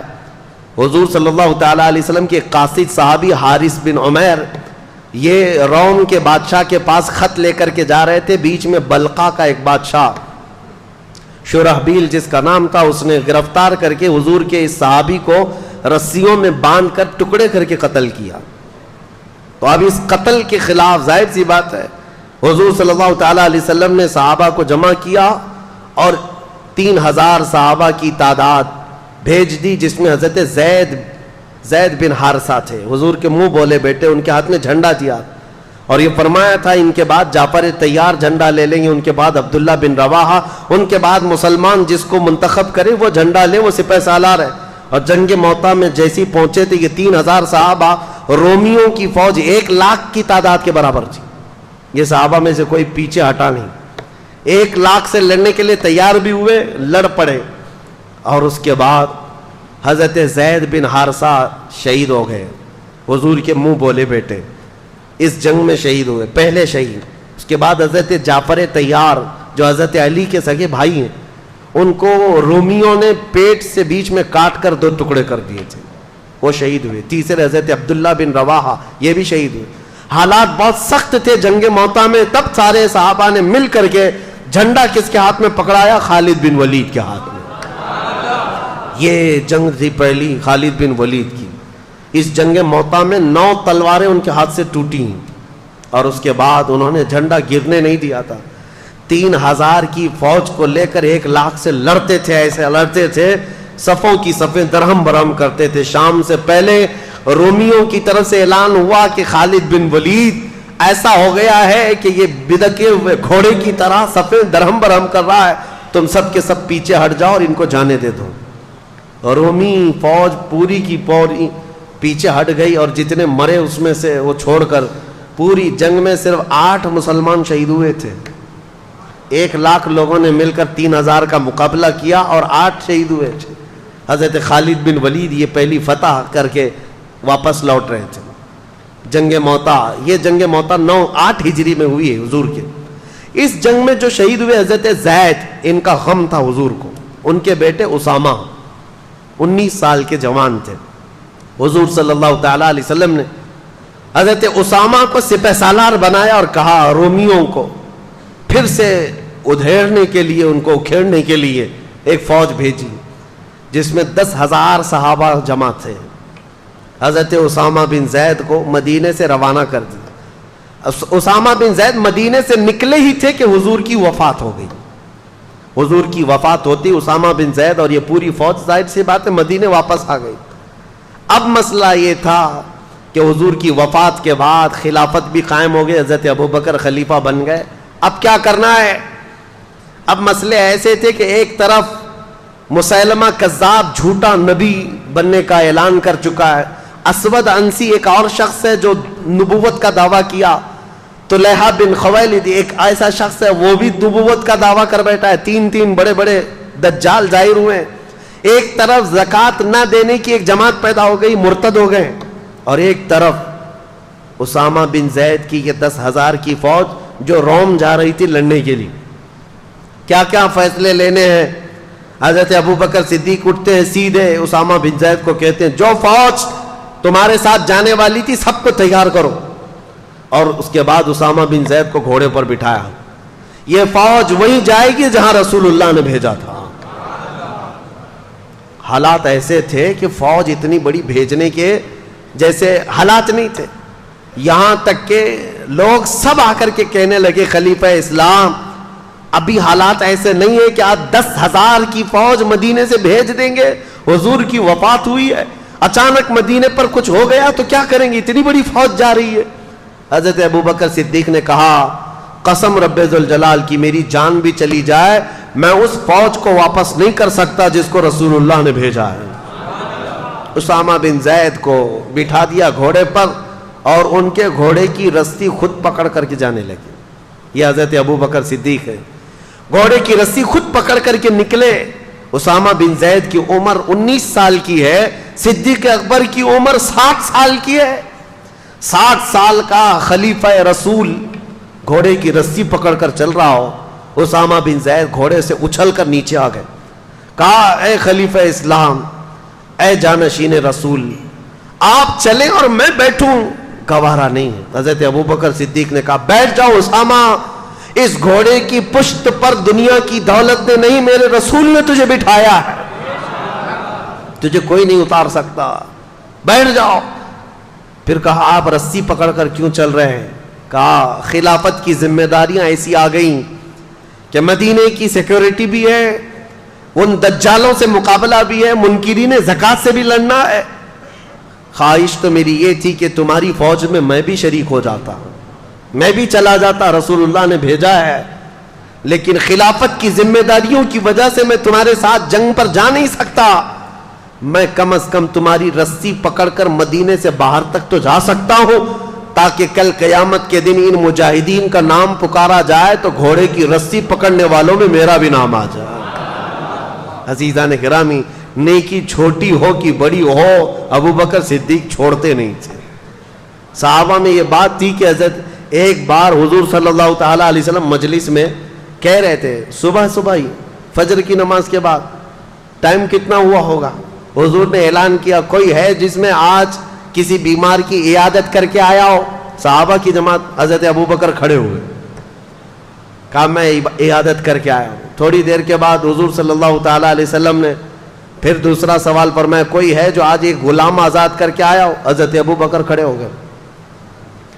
پھر حضور صلی اللہ تعالیٰ علیہ وسلم نے اعلان فرمایا کوئی ہے جو آج کسی غریب کو کھانا کھلا کر کے آیا ہو؟ پھر حضرت ابوبکر کھڑے ہوئے، کہا میں کر کے آیا ہوں۔ جتنی مرتبہ حضور جس نیکی کے بارے میں پوچھتے ہیں وہ مسجد میں خود ہی کھڑے ہوتے ہیں کہ یا رسول اللہ میں کر کے آیا ہوں۔ اور یہ کب؟ فجر کی نماز میں۔ بعد میں رسول کریم صلی اللہ تعالیٰ علیہ وسلم نے یہ اعلان فرمایا اس مجلس میں کہ گروہ صحابہ سنو، جنت کے 8 دروازے ہیں، مسلمان الگ الگ دروازوں سے جنت میں جا رہے ہوں گے، لیکن جنت کا ہر دروازہ ابوبکر کو اپنی طرف پکار رہا ہوگا، ہر دروازہ اپنی طرف پکار رہا ہوگا کہ تم اس میں سے آ جاؤ، تم اس میں سے آ جاؤ۔ ابوبکر صدیق کی نیکیاں، وہ چھوٹی نیکی بھی چھوڑتے نہیں تھے۔ اسامہ بن زید کو روانہ کیا۔ اب ذہن حاضر رکھو، آپ سچویشن کیسی ہے میں خود پڑھ کر کے حیران ہوں۔ اس کے بعد حضرت خالد بن ولید کو بلایا، حضرت شرحبیل حسنہ ایک اور صحابی ہیں، ان کو بلایا، اور تقریباً اس میں بھی 2000 یا 3000 صحابہ کو جمع کیا اور کہا جاؤ اس مسیلمہ کذاب کا مقابلہ کرنا ہے جو جھوٹا نبی بنا ہوا ہے۔ یہ گئے جھوٹے نبی کے مقابلے کے لیے۔ جب گئے تھے لوگ، اس وقت حضرت خالد بن ولید اپنی ایک چھوٹی سی جماعت لے کر کے الگ، اسود انسی اور طلحہ بن خویلد جو 2 اور جھوٹے نبی تھے، کہا میں ان کا کام پہلے کر کے آتا ہوں۔ حضرت خالد بن ولید گئے، ان کے مقابل میں کون کھڑا ہوتا؟ اسود انسی کو، طلحہ بن خویلد کے جتنے ہواری مواری تھے سب کو مار ڈالا، اور وہ ڈر کے مارے جھوٹا نبی ملک شام بھاگ گیا، اور روایت میں ہے کہ بعد میں مسلمان بھی ہو گیا، چھوڑ دیا۔ اسود انسی جو تھا اس کو اس کے قریبی لوگوں نے مار ڈالا۔ حضرت خالد بن ولید کی ہیبت ایسی تاری ہوئی، یہ 2 جھوٹوں کو مار کر کے حضرت خالد بن ولید پھر آئے شرحبیل حسنہ کے ساتھ۔ یہ 3000 صحابہ کی جماعت تھی، لیکن جیسے ہی گئے یہ مسیلمہ کذاب 30,000 لوگوں کو جمع کر چکا تھا۔ مجھے حیرت ہوتی ہے، رسول اللہ کے زمانے سے یہ زمانہ بہت ملا ہوا ہے، اتنے قریب کے زمانے میں جب 30,000 جھوٹے نبی کو ماننے والے پیدا ہو گئے تھے، تو آج قادیانیوں کی جماعت میں کیوں نہیں جا سکتے؟ ہوتے ہیں۔ یا ہمارے دور کا جو دجال 100 سال پہلے جو گزرا، غلام احمد قادیانی، اس نے بھی نبوت کا دعویٰ کیا۔ یہ احمدی جماعت نام سے پوری دنیا میں پھیلی ہوئی ہے، قادیانیوں کی جماعت ہے۔ یہ اپنے آپ کو جماعت احمدیہ کہتے ہیں، اور سارے انٹرنیٹ پر بھرے ہوئے ہیں ویب سائٹس، اسلام نام سے جیسی کھولیں تو احمدی جماعت کی ویب سائٹ کھولتی ہیں۔ یاد رکھنا نوجوانوں، غلطی سے ان کے زہر میں نہ چلے جانا، ساری باتیں وہی کرتے ہیں لیکن بعد میں چل کر کے اپنے جھوٹے نبی کا عقیدہ دھیرے دھیرے ڈالتے ہیں، اور یہ کہتے نہیں غلام احمد قادیانی کو نبی مان لو تو محمد صلی اللہ علیہ وسلم کے خاتم النبیین ہونے میں کوئی فرق نہیں آتا۔ وہ رسول اللہ خاتم النبیین ہے لیکن یہ بھی نبی ہے۔ اور یہ ایسا جھوٹا نبی، جاہل، پنجاب کا رہنے والا، قادیان پنجاب میں، اور اس نے انگریزوں کی مدد سے جو نبوت کا دعویٰ کیا تھا، اور خود کے پتہ نہیں ایسی ایسی چیزیں گڑھ کر کے لائے۔ اس کی کتابیں بھی موجود ہیں، کیا بکتا تھا وہ سمجھ میں نہیں آتا، اور کہتا میرے اوپر وہی آتی ہے، اور فرشتے وہ بھی وہی انگلش میں لے کر آتے تھے۔ ہاں، انگلش میں 2 فرشتے آتے تھے، ٹیسو ٹیسو میسو میسو، اور یہ وہی، یہ ایک مذاق تھا۔ پوری امت نے اس کا انکار کیا ہے، جھوٹے نبی کا۔ یہ جماعت آج جو پھیلی ہوئی احمدیہ جماعت، اس کو پہچانو، یہ کافر جماعت ہے، اس کا اسلام سے کوئی تعلق نہیں۔ رسول اللہ کے خاتم النبیین ہونے کا عقیدہ نہیں ہے تو مسلمان ہو ہی نہیں سکتا۔ اب اس وقت کی بات کر رہا ہوں، مسیلمہ کذاب جھوٹا نبی، اس کے ساتھ 30,000 لوگ کھڑے تھے، 30,000 لوگ۔ اب جب مقابلے کی بات آئی تو سیدھا مقابلہ ہوا تھا صحابہ کا اور ان کا، لیکن صحابہ میں سے تقریباً 700 صحابہ حافظ قرآن وہاں شہید ہو گئے تھے۔ یہ بہت بڑی تعداد تھی شہادت کی، پوری تاریخ میں بتا رہا ہوں میں، جتنی جنگیں ہوئی ہیں اس میں 700 حافظ قرآن صحابہ شہید ہوئے تھے، جس کی وجہ سے حضرت ابوبکر صدیق رضی اللہ تعالیٰ عنہ نے بعد میں قرآن کو جمع کرنے کا حکم دیا تھا کہ اگر یہ سارے حافظ قرآن صحابہ شہید ہو گئے تو پھر قرآن کیسے محفوظ رہے گا. ان کے بعد ہی قرآن کی حفاظت کا حکم، قرآن کی جمع کرنے کا حکم ہوا. اب ایک اور بات میں مزے کی بتاؤں، جنگ احد میں حضرت امیر حمزہ رضی اللہ تعالیٰ عنہ کو شہید کرنے والے ایک حبشی غلام جن کا نام وحشی ہے، وہ ابو سفیان اور ہندا کا غلام تھا. ہندا نے ایک قسم کھائی تھی کہ امیر حمزہ کو قتل کرنے کے بعد سینہ چاک کر کے میں کلیجہ چباؤں گی، کیونکہ اس کے بھائی اور باپ کا قتل کیا تھا امیر حمزہ نے جنگ بدر میں. تو امیر حمزہ کو قتل کرنے والا وحشی، نام ہی وحشی تھا لیکن کالے قسم کے حبشی، امیر حمزہ کو نیزہ مار کر کے شہید کیا تھا. بہت تیر انداز، ایسا نشانہ لگانے میں ماہر، ایسا نشانہ کہ بہت دور سے اگر وہ ایک باریک سی چیز کو بھی رکھ دیا جائے تو اپنے نیزے سے نشانے پر لگا دیتے. تو امیر حمزہ اس کے نیزے سے شہید ہوئے. لیکن حیرت کی بات یہ ہے کہ وہ وحشی بعد میں اسلام میں داخل ہوئے اور رسول اللہ کے صحابی بھی بنے. میرے آقا نے بہتوں کو معاف کیا ہے، بہتوں کو معاف کیا ہے. لیکن یہ وحشی، اب ہم انہیں حضرت وحشی کہتے ہیں، ہمیشہ اس غم میں رہتے تھے کہ میں نے رسول اللہ کے چچا کو قتل کیا ہے، رسول اللہ کے قریبی چچا اور سپہ سالار اسلام بطل جلیل اللہ کے شیر کو میں نے قتل کیا. اپنے آپ میں وہ غمگین رہتے تھے کہ میں نے کیسے کو قتل کیا، اس کا کفارہ انہیں ادا کرنا تھا. پھر جیسے ہی حضرت خالد بن ولید کیا یہ لشکر نکلا تھا مسیلمہ کذاب کو مارنے کے لیے، اور جنگ بہت سخت ہو گئی تھی، 700 صحابہ شہید ہو گئے تھے. اس وقت جانتے ہیں سب سے اہم کردار ادا کیا تھا یہ حضرت وحشی نے. نشانہ باز کی ضرورت تھی. مسیلمہ کذاب چھپ چھپ کر کے بیٹھتا تھا، اس کے اطراف لوگوں کی بھیڑ ہوتی، چھپتا تھا. یہ حضرت وحشی نے جو نیزہ حضرت امیر حمزہ کو مارا تھا نشانے سے، اس جنگ کے میدان میں بڑی دور سے نیزہ چلایا تھا تو سیدھے مسیلمہ کذاب کی پیشانی میں گھس گیا. وہ جھوٹا نبی ایک ہی دم میں مر گیا، نیچے زمین پر آ گیا. وہ حضرت وحشی کہتے تھے میں نے یہ کفارہ ادا کر لیا. زمانے جاہلیت میں نے ایک بطل جلیل کو قتل کر دیا تھا، زمانے اسلام میں دنیا کا سب سے بڑا دجال جھوٹا نبی تھا، اس کو میں نے قتل کیا. یہ جنگ سرو کر لیا حضرت ابوبکر صدیق نے.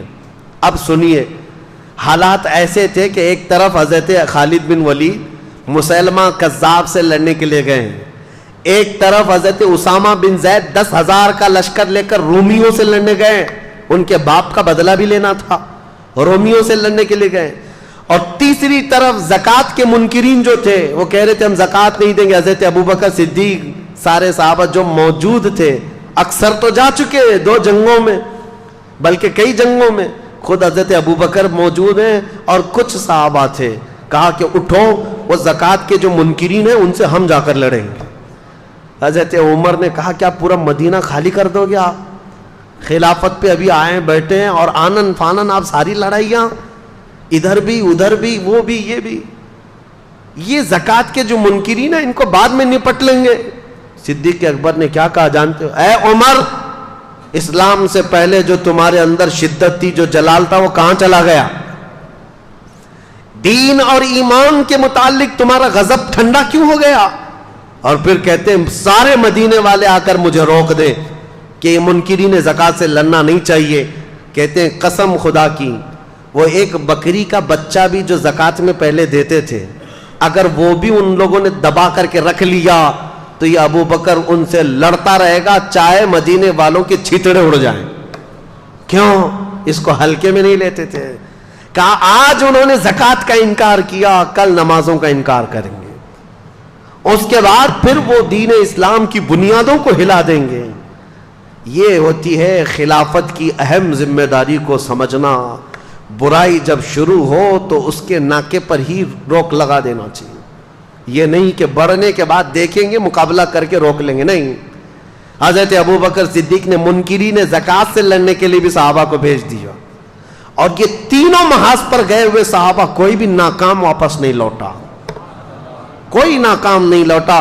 حضرت اسامہ بن زید کی عمر تو 19 سال کی تھی، رومیوں کے دانت کھٹے کر کے ان کو کھدیڑ کر کے واپس تشریف لائے. خالد بن ولید اسود انسی کو بھی مار دیا، طلحہ خویلد کا فتنہ بھی ختم کیا، مسیلمہ کذاب جھوٹے نبی کو بھی مار دیا. سب فتنے ختم کر کے حضرت خالد بن ولید وہاں سے لوٹ رہے تھے. اور یہ منکرین زکوٰۃ کے لیے جو صحابہ گئے تھے وہ سارے منکرین زکوٰۃ جو زکوٰۃ دینے سے انکار کر رہے تھے ایسے ڈر گئے کہ سچی توبہ کیا اور ساری زکاتیں لا کر مدینے میں جمع کر دیا. یہ سارے فتنے ایک ساتھ ختم کیے تھے سیدنا ابوبکر صدیق رضی اللہ تعالی. خلافت، سیاست اور حکومت. اس کے بعد کیا آپ کب سوتے تھے، کب جاگتے تھے اور کب یہ سارے کام کرتے تھے؟ یہ ایک صحابی حضرت مثنیٰ، ابھی یہ سب واپس آئے نہیں ہیں. سنو، اسامہ بن زید آئے نہیں، خالد بن ولید آئے نہیں، زکوٰۃ کے منکرین آئے نہیں. ایک صحابی عراق سے آئے، عراق کے رہنے والے حضرت مثنیٰ رضی اللہ تعالی. یہ خود مسلمان تھے اور ان کا خاندان عیسائی تھا. یہ آئے اور کہا، اے خلیفہ اسلام، عراق کے لوگ، ملک شام کے لوگ، ایران کی حکومت تھی اس وقت، میں نے تاریخ میں پہلے ہی بتایا، پرشین امپائر، فارس کے لوگ، یہ مسلمان، یہ عربوں سے اتنا شدید چڑھتے تھے. اب سنیے، عرب کی اور ایران کی جنگ آج کی نہیں ہے، یہ بہت پرانی ہے. آج بھی ان لوگوں کی لڑائیاں چلیں. ایرانی عربوں کو نہیں مانتے، عرب ایرانیوں کو نہیں مانتے. یہ بہت پرانی ان کی شقاوت ہے، آپس میں دشمنی ہے. ایران کا جو بادشاہ تھا کسرا اس وقت، خسرو پرویز، یزدگرد اور پھر جو ہے بزرج مہر، یہ سب وہ بادشاہ ہیں ایران کے جو کسرا کہلاتے تھے. یہ کوئی عرب آدمی ان کے ہاں نظر آتا تو اس کے کندھے کاٹ دیتے تھے. عربوں سے اتنی نفرت کرتے تھے، اور عرب لوگ بھی ان سے نفرت کرتے تھے، ایرانیوں کو برداشت نہیں کرتے تھے. کبھی کبھار ایرانی جو ہے حکومت کرتے کرتے یمن تک آ گئے، حجاز مدینے تک بھی آ گئے تھے. عرب لوگوں کی ان کے ساتھ جنگیں چلتی ہی رہی ہیں. اب جب اسلام آیا اور اس کا رعب و دبدبہ قائم ہوا تو جانتے ہیں رسول اللہ کا خط لے کر کے ایک صحابی گئے تھے خسرو پرویز بادشاہ کے پاس. اس نے رسول اللہ کا خط پھاڑ کر پھینک دیا تھا، اور جو قاصد صحابی آئے تھے ان کا قتل کر دیا تھا، اور کہا، غلام مجھے حکم دیتے ہیں اسلام میں آؤ. عربوں کو غلام سمجھتے تھے، حقیر سمجھتے تھے عربوں کو. ایرانیوں کی فطرت یہ بہت پرانی ہے. اب تو مسلمان ہوئے ہیں، بہت زمانہ ہو گیا ہے، لیکن وہ جو ایرانی تھے آگ پرست، آتش پرست، آگ کی پوجا کرنے والے، وہ عربوں سے شدید اختلاف رکھتے تھے. اور حضور صلی اللہ تعالیٰ علیہ وسلم نے فرمایا بھی تھا اس بادشاہ کے بارے میں، جس نے میرا خط پھاڑا اللہ اس کی سلطنت کو پھاڑ دے گا. حضور کی زبان سے نکلا تھا. اب حضرت ابوبکر صدیق کی خلافت کا دور ہے، ایرانیوں کا بھی دبدبہ ہے. ایران جو ہے یہ اتنا ہی نہیں تھا جو آج ہے. وہ فارس جو ہے اس میں عراق بھی آتا، ملک شام بھی آتا. پھر ایک روم ہے، رومن امپائر جو ٹرکی تھا. اس زمانے میں قسطنطنیہ جو استنبول شہر ہے آج، یہ روم کا دارالخلافہ تھا، کیپٹل سٹی تھی، راجدھانی تھی. وہاں سے سارے رومی حکومت کرتے تھے. روم کے اندر تقریباً 40-50 آج کی کنٹریاں آتی تھیں اس زمانے. تو ایک طرف وہ تھے، ایک طرف یہ تھے. تو حضرت مثنیٰ جو عراق کے تھے وہ آ کر حضرت ابوبکر کے پاس اتنا کہنے لگ گئے کہ عراق میں ہم چاہتے ہیں کہ اسلام لے کر کے جائیں، وہاں ایرانیوں کا بڑا دبدبہ ہے، آپ کیا فرماتے ہیں؟ حضرت ابوبکر نے پوچھا، سارے صحابہ جو جنگوں پہ جا چکے ہیں اب ایک طرف آئے اور کہہ رہے ہیں عراق جانا ہے. کہا پہلے جاؤ تم اپنے خاندان کو مسلمان کرو. وہ گئے، ان کا خاندان ان کی تبلیغ پر پورا اسلام لایا. حضرت ابوبکر صدیق صرف حضرت مثنیٰ کے خاندان کو اور چند صحابہ کو کہتے ہیں جاؤ عراق پہنچو، اور اگر ایران کے بادشاہ کا کوئی وزیر جو وہاں پر تھا، وہاں پر جو موجود تھا، اس نے اگر مقابلہ کیا تو تم ان کے ساتھ جنگ کرنا. یہ حضرت ابوبکر صدیق کی غیرت ایمانی دیکھو، جذبہ تو دیکھو. ایک خاندان اور تھوڑے صحابہ کو ایران جیسی حکومت کے کسی وزیر سے لڑنے کے لیے بھیج دیے. اور وہ صحابی بھی ہیں، ایسا نہیں کہہ رہے ہیں کہاں بھیج رہے ہیں آپ، وہ بھی ایمان کامل کے ساتھ چل پڑے. بیچ راستے میں تھے حضرت خالد بن ولید، یہ مسیلمہ کذاب کو قتل کر کے آ رہے تھے. حضرت ابوبکر نے یہیں سے خط لکھ دیا خالد بن ولید کو کہ مدینے مت آنا، جتنے صحابہ تمہارے ساتھ بچے ہیں ان سب کو لے کر کے عراق کی فتح کرنے چلے جانا. مدینے آنے تک بھی نہیں دیا.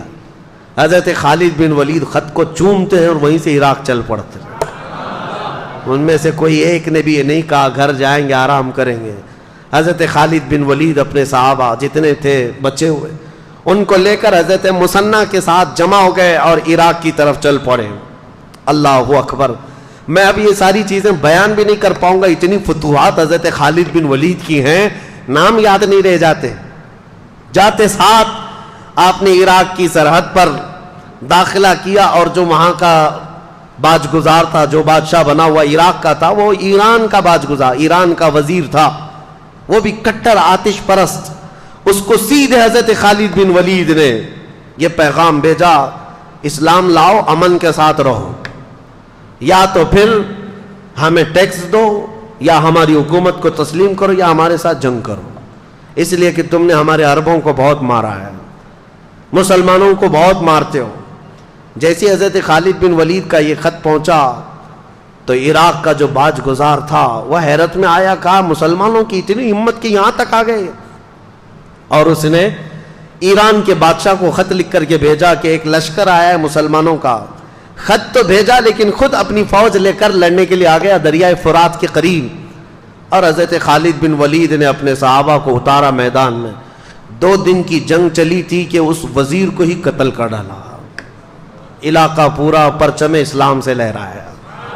یہ پہلا دخول تھا حضرت خالد بن ولید کا عراق میں. اور اس کے بعد جیسے جیسے آگے گزرتے گئے، خسرو پرویز جو بادشاہ تھا ایران کا، اسے خبر ملی کہ عراق میں لوگ داخل ہو گئے، میرے وزیر کو مار بھی ڈالا. تو اپنے 2 مشہور وزیروں کو اس نے طلب کیا جن کو اس زمانے کی آگ کہا جاتا تھا. ان کے ساتھ اس خسرو پرویز نے 1 لاکھ کی فوج دے کر بھیجا کہ یہ خالد بن ولید کا معرکہ سر کراؤ. اب یہاں حضرت خالد بن ولید کے انٹرنس کو روکنے کے لیے ایران کی بہت بڑی فوج آئی تھی. حضرت خالد بن ولید صرف طاقت اور یہ تلوار کے جوہر سے نہیں، اپنی حکمت سے جیتتے تھے. وہ ایسی حکمت اپناتے تھے جنگوں میں، صحابہ کی ٹکڑیاں کہاں چھپاتے کسی کو پتہ بھی نہیں چلتا. ہر ایک کو تازہ دم میدان میں اتارتے تھے، ہر ایک کو جوہر کے ساتھ اتارتے. اور جو 2 آئے تھے یزدگرد ان کا کچھ نام تھا، یہ جو ایران کے بادشاہ کے، ان کا مقابلہ دریائے فرات پر حضرت خالد بن ولید نے ایسا کیا کہ ان میں سے ایک کو قتل کیا اور ایک کو وزیر کے بادشاہ کے پاس بھاگنے پر مجبور کیا، اور باقی فوج کو تتر بتر کر دیا. اور ایرانی فوج میں ایسی ہیبت طاری ہوئی کہ وہ بدکے ہوئے گھوڑوں کی طرح بھاگتے تھے اور کہتے تھے جنات آ گئے ہمارے ہاں، جنات آ گئے. یہ چند صحابہ کی جماعت تھی. عراق میں داخل ہوتے گئے عراق کا کافی حصہ خالی ہو گیا. تو حضرت خالد بن ولید نے حضرت قعقاع ایک صحابی ہیں ان کو عراق کا گورنر بنایا، اور وہاں سے پھر نکل پڑے. کہا میں اب ملک شام بھی فتح کر کے رہوں گا. مدینے واپس نہیں آئے. اللہ اکبر. اس بطل جلیل کو لاکھوں سلام. خالد بن ولید سیف اللہ المسلول. میں سوچتا ہوں کیا ان کا گھر نہیں تھا، کیا ان کے بیوی بچے نہیں تھے؟ مہینوں گزارتے تھے. اور خالد بن ولید نے پورا عراق فتح کر لیا تھا. عراق فتح کر کے وہاں صحابہ کو گورنر بنایا اور واپس نکلے ملک شام کی طرف. ملک شام آئے، حمص کا علاقہ، حلب کا علاقہ جہاں رومیوں کی حکومت تھی. تو انہوں نے ایک سپر پاور سے ٹکر تو آلریڈی لے لی تھی. ایک سپر پاور پرشین امپائر تھے، ان سے تو چھیڑ چھاڑ ہو گئی تھی، ان کے ہزاروں کو مارا بھی تھا. ملک شام میں رومن امپائر کا قبضہ تھا. خالد بن ولید نے ان کو بھی چھیڑ دیا. 2 بڑی سپر پاور طاقتیں اس زمانے کی، پرشین امپائر اور رومن امپائر. اور دونوں کو چھیڑنے والا، دونوں کو اٹھانے والا اور دونوں کو کھدیڑنے والا ایک ہی صحابی خالد بن ولید. ایک ہی صحابی. ملک شام میں رومیوں کا قبضہ تھا. جیسے ہی داخل ہوئے شامی جتنے تھے ان لوگوں نے کہا کہ ان کا مقابلہ ہم عربوں سے ہی کرتے ہیں، کیونکہ شام کے رہنے والے جو ایران کے تھے وہاں کے قریب، شام اور ایران پڑوس میں، تو وہاں کا جو بادشاہ تھا اس نے کہا کہ خالد بن ولید کا مقابلہ ہماری فوج سے نہیں عربوں سے ہی کرتے ہیں، وہ اچھا جانتے ہیں، کیونکہ کچھ عرب بھی وہاں رہتے تھے اور کچھ عربوں کو خرید کر کے لائے تھے۔ ایک پوری جماعت کھڑی کر دی عربوں کو عرب سے لڑانے کے لیے۔ لوگوں نے پوچھا بھی یہ کیا کر رہے ہو؟ کہا لوہے کو لوہا کاٹتا ہے۔ اس نے یہ جملہ کہا تھا لوہے کو لوہا کاٹتا ہے، عربوں کو عرب ماریں گے، لیکن ان ظالموں کو یہ معلوم نہیں ایک طرف ہو سکتا ہے لوہا ہے، دوسری طرف اللہ کا شیر ہے، وہاں سیف اللہ المسلول ہے۔ اور عربوں کے اس قبیلے کو لا کر کھڑا کیا حضرت خالد بن ولید نے، ایک ہی دن میں ان پورے عربوں کا کام تمام کر دیا، ایک ہی دن۔ اس پورے سفر میں سیدنا خالد بن ولید نے تقریباً 26 جنگیں لڑی اور ہر جنگ میں فتح کا جھنڈا لہرایا، ہر جنگ میں۔ عراق داخل ہوئے، شام میں داخل ہوئے، حتیٰ کہ وہ آنے کو تیار نہیں تھے، خلیفہ اسلام حضرت ابو بکر کا خط آیا کہ اب تو مدینے واپس آ جاؤ، اب آ جاؤ۔ ابھی ایران فتح نہیں ہوا تھا۔ جب حضرت خالد بن ولید کو دوبارہ بلایا گیا تب وہ واپس مدینہ طیبہ تشریف لائے۔ اتنے علاقے قبضہ کر کے آئے تھے، فتح کر کے آئے تھے۔ میں آپ کو بتاؤں یہ صدیق اکبر کے زمانے کے ہونہار سپہ سالار، جنہوں نے اسود انسی جیسے دجال کو مارا تھا، جنہوں نے طلحہ بن خالد جو جھوٹی نبوت کا دعوے دار تھا اس کو ختم کیا تھا، مسیلمہ کذاب کو دھول چڑھایا تھا اور ایرانی طاقتوں کے نشے کو چور چور کر دیا تھا، عراق کو فتح کیا، شام کو فتح کیا، واپس مدینہ طیبہ میں آئے۔ خالد بن ولید رضی اللہ تعالیٰ عنہ کی حضور کے ساتھ جو زندگی گزری وہ صرف 4 سال کی ہے، صرف 4 سال کی صحبت ہے میرے آقا صلی اللہ تعالیٰ علیہ وسلم کی۔ اس 4 سال کی صحبت کا عالم یہ ہے۔ اور پھر فرماتے ہیں پوری زندگی میں انہوں نے 125 جنگیں لڑی۔ انشاءاللہ العزیز کل ان کی باقی جنگیں بھی بتاؤں گا جو حضرت عمر کے زمانے میں لڑی، حضرت عمر کا دور۔ یہ خلافت صدیق اکبر کے اہم واقعات جو میں نے بتایا آپ کو، فتوحات اسلام بڑھتی گئیں، اسلام مدینے سے نکلا ہے، پھر عراق میں پہنچ گیا، ملک شام میں پہنچ گیا، خطہ عرب جو آج کا ہے حجاز نجد تک پہنچ گیا، یمن تک چلا گیا۔ حضرت ابوبکر صدیق کے زمانے میں یہ اسلام کی سرحدیں تقریباً 15 لاکھ اسکوائر کلومیٹر تک پھیل گئی تھی، بہت دور تک جا چکی تھی۔ یہ صدیق اکبر کا زمانہ بہت ہی روشن زمانہ تھا، لیکن آپ کو زیادہ دن نہیں ملے۔ ٹوٹل آپ کے پاس 2 سال 3 مہینے تھے خلافت کے۔ 60 سال کی عمر تو تقریباً ہو چکی تھی آپ کی جب آپ خلافت پر آئے، اور 63 سال کی عمر میں آپ وفات پائے، جتنی رسول اللہ صلی اللہ علیہ وسلم کی ظاہری زندگی تھی۔ حضرت ابوبکر صدیق رضی اللہ تعالیٰ عنہ کی خلافت میں صرف یہ معاملات نہیں تھے، بلکہ حکومت کا ایسا نظام قائم کیا تھا، شعبے بنا دیے تھے۔ حضور کے زمانے میں یہ سب چیزیں تو ہوئی نہیں تھی، لیکن آپ نے بعد میں یہ سب شعبے بنائے، فوجیوں کے دستے الگ الگ بنائے، امیر العسکر، امیر لشکر کا ایک امیر بنایا، اور الگ الگ ٹکڑیوں کو تربیت دیا۔ آپ نے اس وقت کا ایک یعنی صحابہ کو فٹنس کے لیے ایک پورا میدان بنا رکھا تھا، وہاں دوڑ لگائی جاتی تھی، یعنی اس زمانے کا جیم، جو جوان صحابہ تھے ان کو پورے طور پر ورزش کروائی جاتی تھی، دوڑ لگائی جاتی تھی، پتھر اٹھوائے جاتے تھے فٹنس کے لیے روزانہ۔ یہ حضرت ابوبکر صدیق نے بنایا تھا۔ اور پھر بیت المال آپ نے بنایا، زکوٰۃ جتنی آتی تھی وہ سب بیت المال میں جمع ہوتی، اور پھر حضرت ابوبکر صدیق پورے مدینے کے لوگوں کو بیت المال سے سب تقسیم کر دیتے، یہاں تک کہ تقسیم کرنے کے بعد بیت المال کے اندر خود اپنے ہاتھ سے جھاڑو مارتے تھے۔ تو وہ لوگ کہتے کہ آپ جھاڑو کس لیے لگاتے ہیں؟ کہتے کہیں کوئی درہم گرا ہوا نہ رہ جائے جو مسلمانوں میں تقسیم ہونے سے رہ جائے، جھاڑو لگا دیتے۔ بیت المال کا نظام آپ نے قائم فرمایا، اور اس کے بعد آپ نے باضابطہ طور پر قرآن کو جمع کرنے کے لیے صحابہ کو منتخب کیا، پھر امیر بنایا، مسجدیں تعمیر کرنا شروع کیا۔ خود مدینہ طیبہ میں اس وقت تقریباً 9 مسجدیں تھیں، مسجد نبوی کے علاوہ، مسجد نبوی کو چھوڑ کر 9 مسجدیں الگ تھیں۔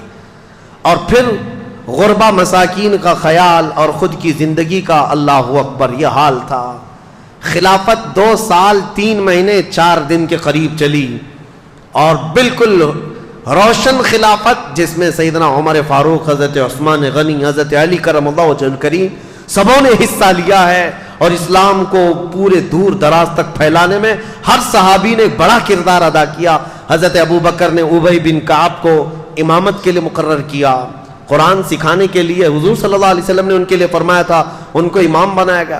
حضرت عبداللہ بن مسعود فقہ کے بڑے صحابی تھے، ان کا مدرسہ بنایا گیا۔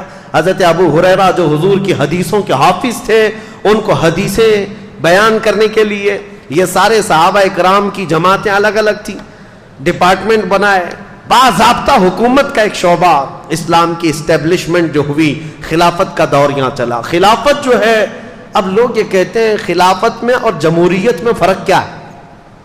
جمہوریت یعنی ڈیموکریسی، دونوں میں بڑا فرق ایک وہ ہے کہ ہوتا یہی ہے، جمہوریت جس کو آپ ڈیموکریسی کہتے ہیں، for the people, by the people, to the people, اب یہاں پر یہ انگلش کا جو فارمولا ہے وہ بہت دور ہو گیا، فار دا پیپل اور BUY بائی دا پیپل، یہ اب ڈیموکریسی ہو گئی ہے، یہ اب لوگوں سے بہت دور، فار دا نہیں ہے، فار دا پیپل ہو گئے، یہ جمہوریت آج ہو رہی۔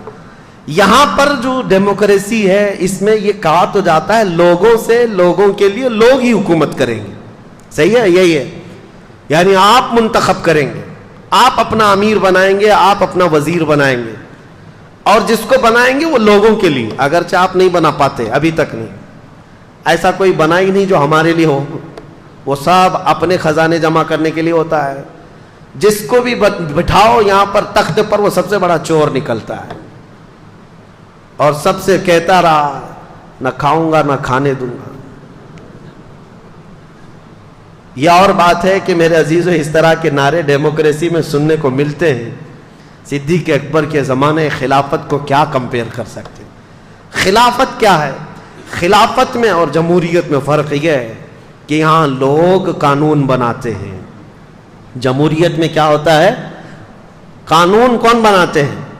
لوگ قانون بناتے ہیں، اور خلافت میں قانون لوگوں کے نہیں اللہ کے قانون ہوتے ہیں، حاکم اللہ ہے، قوانین اس کے ہوں گے جو آلریڈی مرتب ہیں، اور اس میں امینڈمنٹ نہیں آئے گا، اس میں بعض بار سنشودن نہیں لایا جائے گا، قرآن جو اترا ہے وہ صبح قیامت تک کے لیے ہے، اور خلافت کا نظام قرآن سے اور رسول اللہ کی احادیث سے چلے گا، یہ فرق ہے۔ حضرت ابو بکر صدیق رضی اللہ تعالیٰ عنہ نے خلافت چلائی ہے۔ میرے عزیزو، حضرت عمر کہتے ہیں کہ اکثر میں سوچتا تھا کہ نیکیوں میں ان سے آگے بڑھ جاؤں، کمپٹیشن لگا رہتا تھا، یہ ہیلتھی کمپٹیشن ہے کہ حضرت عمر ہمیشہ یہ سوچتے تھے کہ میں آگے بڑھ جاؤں کچھ نیکیوں میں۔ کہتے ہیں میں بہت تلاش اور جستجو کے بعد مدینے کی ایک غریب بوڑھی عورت کو ڈھونڈ لیا کہ اس کی مدد کروں گا، کوئی تھا نہیں اس کا۔ کہتے ہیں کہ میں صبح سوچا ہوں نماز کے بعد جا کر کے اس کے گھر کا کام کر دوں، لیکن اس کے گھر گیا تو دیکھا اس عورت کا گھر کا کام سب کیا ہوا ہے، اس کے برتن سب دھوئے ہوئے ہیں، اس کا بستر بچھا ہوا، اس کا گھر جھاڑا ہوا ہے۔ حضرت عمر کہتے ہیں میں نے دیکھا اس کا کوئی رشتہ دار نہیں، یہ عورت اٹھتی نہیں، چل پھر نہیں سکتی، اس کا گھر کا کام کون کرتا ہے؟ 2 دن انتظار کیا، تیسرے دن فجر سے پہلے جا کر کھڑے ہوئے، فجر سے پہلے ہی ایک شخص آیا، چہرے پر نقاب ڈالے ہوئے، گھر کی اس خاتون کے سارے کام کر کے جلدی نکل رہا ہے۔ حضرت عمر کہتے ہیں میں نے اس کا نقاب ہٹایا تو ابو بکر صدیق ہے، کہ تنہائی میں رات کے وقت کوئی غریب عورت کے گھر بھی کام کر جانا وقت کے خلیفہ کا۔ حالانکہ لوگ آج یہ سوچتے ہیں کہ یہ ڈیوٹی میری تھوڑی نہ ہے، صدیق اکبر رضی اللہ تعالیٰ عنہ راتوں کو سوچے نہیں، یہاں تک کہ حضرت عمر کہتے ہیں ایک مرتبہ میں سنا تھا کہ حضرت ابو بکر جنگل میں کسی کو کھانا کھلا کر آتے تھے، میں بھی ان کے انتقال کے بعد، حضرت ابو بکر کے انتقال کے بعد توشہ دان لے کر کے جنگل میں گیا، ڈھونڈتا رہا، کوئی ملا نہیں۔ شام ہو رہی تھی، مجھے ایک جگہ سے کسی کی آواز آئی، پہاڑ کی ایک کوہ میں کوئی شخص بیٹھا اللہ اللہ کہہ رہا ہے۔ حضرت عمر کہتے ہیں میں گیا، جا کر دیکھا تو اس کے ہاتھ بھی کٹے، پیر بھی کٹے، آنکھوں سے اندھا بھی، ایسا ایک دھڑ پڑا ہوا ہے لیکن بول رہا ہے. حضرت عمر کہتے ہیں شاید اسی کو ابو بکر کھلانے کے لیے آیا کرتے. مدینے سے یہ جنگلوں کی وادیوں میں آ کر تو شادان لے کر کھلاتے. حضرت عمر کہتے میں بھی اس اندھے آدمی کے پاس بیٹھ کر روٹیاں سالن میں ڈبو کر کھلا رہا تھا. اس نابینا نے پوچھا ہے آنے والے کیا ابو بکر کا انتقال ہو گیا؟ حضرت عمر کہتے ہیں وہ اندھا تھا, میں نے اس کو کچھ کہا نہیں تھا, میں نے بات بھی نہیں کی تھی. میں نے پوچھا تجھے کیسے پتا کہ آنے والا ابو بکر نہیں کوئی دوسرا آیا ہے؟ وہ اندھا کہتا ہے اس لیے کہ ابو بکر کو معلوم تھا میرے منہ میں دانت نہیں, وہ روٹی اپنے منہ سے چبا کر میرے منہ میں ڈالتے ہیں, اور تو نے پوری روٹی میرے منہ میں ڈالی تو سمجھ میں آ گیا کہ آج کوئی نیا آدمی آیا ہے. حضرت عمر کہتے ہیں اس دن میں کھڑا ہوا کہا اللہ کی قسم پوری زندگی بھی لگا دوں تو ابو بکر کے آگے نہیں بڑھ سکتے, صدیق اکبر کے آگے نہیں بڑھ سکتے.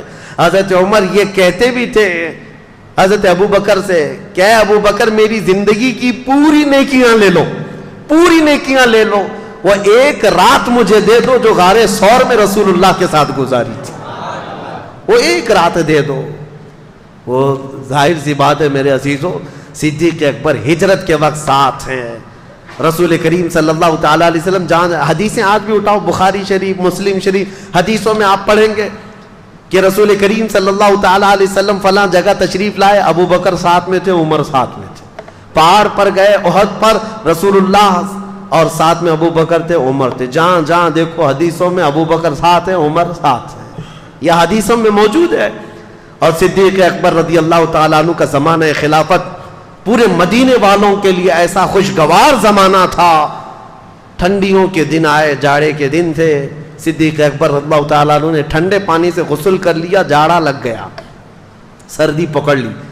ربیع الاخر کا مہینہ تھا اور اسی جاڑے کی شدت نے آپ کو ایسا کمزور کر دیا, اتنا کمزور کر دیا کہ آپ مرض الموت میں آ گئے, موت کی بیماری. بستر پر آئے, لوگ آنے لگے. اس وقت آپ سے بھی یہ کہا گیا کہ آپ کسی کو جانشین مقرر کریں, تو آپ نے صرف یہ کہا تھا کہ عمر سب سے بہترین شخص ہیں, تم چاہو تو منتخب کر لو اپنے اعتبار سے.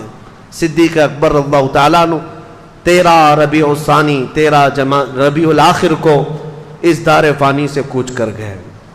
وہ اس دنیا سے پردہ فرما گئے, لیکن یہ وصیت کر گئے تھے کہ اے میرے لوگوں, اے میرے ساتھیوں, مجھے غسل دینا, کفن پہنانا, میرا جنازہ تیار کر کے رسول اللہ کے حجرے کے سامنے رکھ دینا, اور اجازت لینا اے اللہ کے رسول آپ کا دوست آپ کے ساتھ دفن ہونے کی اجازت چاہتا ہے, اگر اشارہ مل جائے تو مجھے حضور کے ساتھ دفن کر دینا, اور اجازت نہ ملے تو جنت البقیع میں عام مسلمانوں کے ساتھ دفن کر دینا. سوچو میرے عزیزو صحابہ کا عقیدہ کیا تھا. حضور کی وفات ہو چکی, حضور کی قبر کے پاس جا کر حضرت ابو بکر کہتے ہیں اجازت لینا, اور صحابہ نے بھی یہ نہیں کہا کیسے ہم اجازت لیں گے.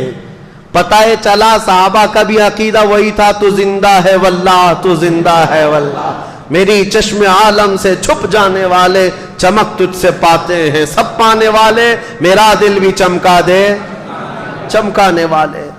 صدیق اکبر رضی اللہ تعالیٰ عنہ کی وفات کے بعد, آپ کی غسل کے بعد, تکفین و تجہیز ہونے کے بعد حضرت عمر فاروق نے آپ کی نماز جنازہ پڑھائی.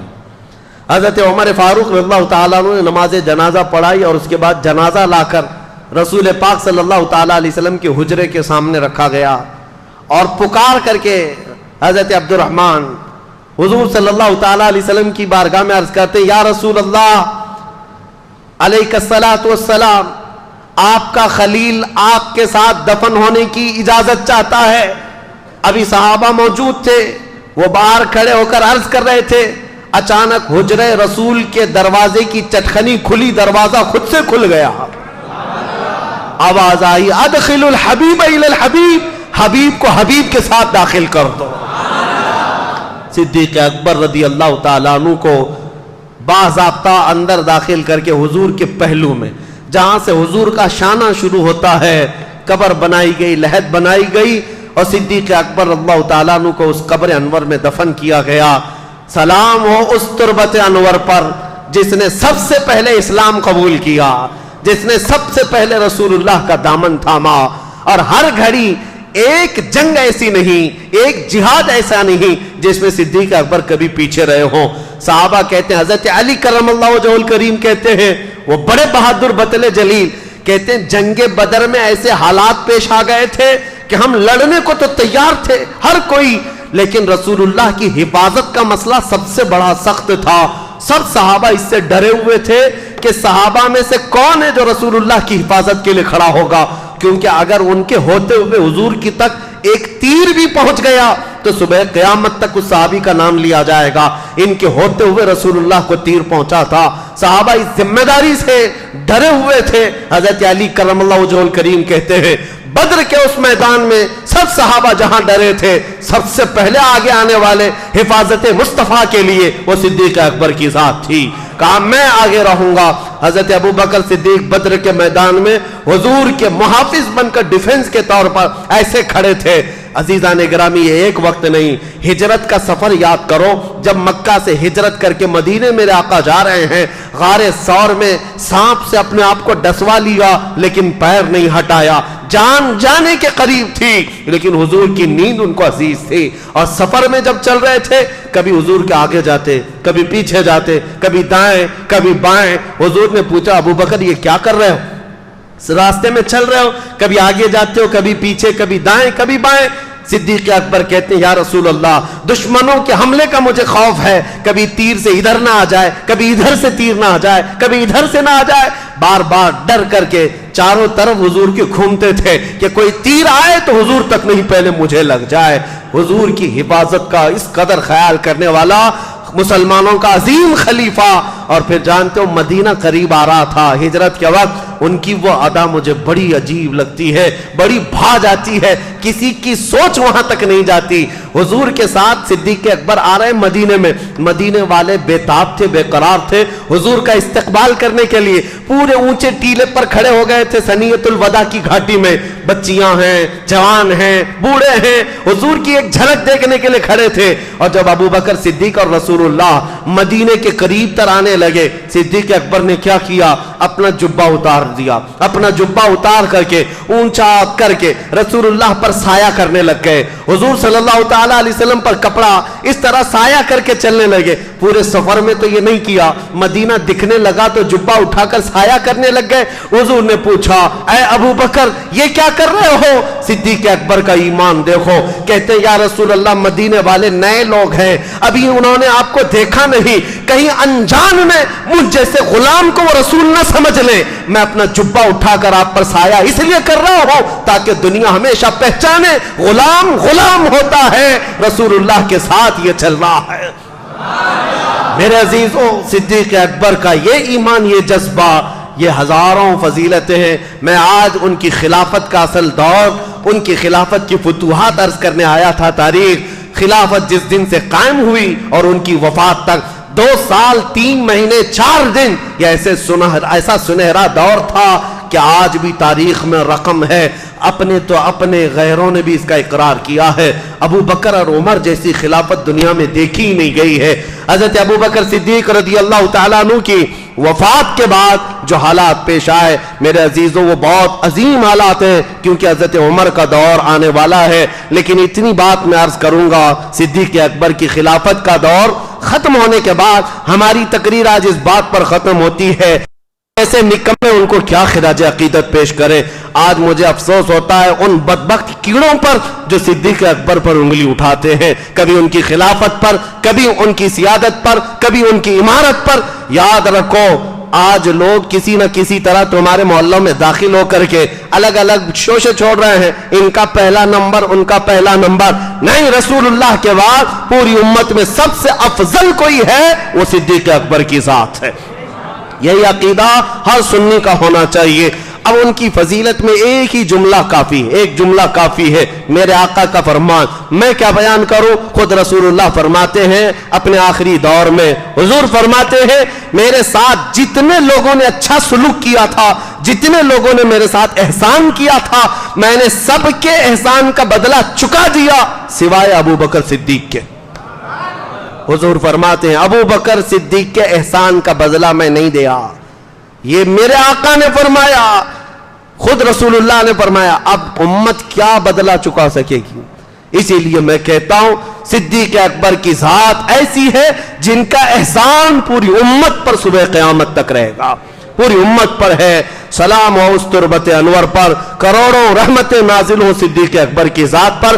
مولا کریم تیری بارگاہ میں دعا ہے, یہ چند مسلمانوں کی سنی صحیح العقیدہ جماعت تیری بارگاہ میں دعا یہ کرتی ہے کہ مولا گمراہ عقیدوں سے ہماری حفاظت فرما, اور قیامت کے دن جب ہمیں تو اٹھائے تو صدیق اکبر کے ساتھ رسول اللہ کی جماعت میں حشر فرما.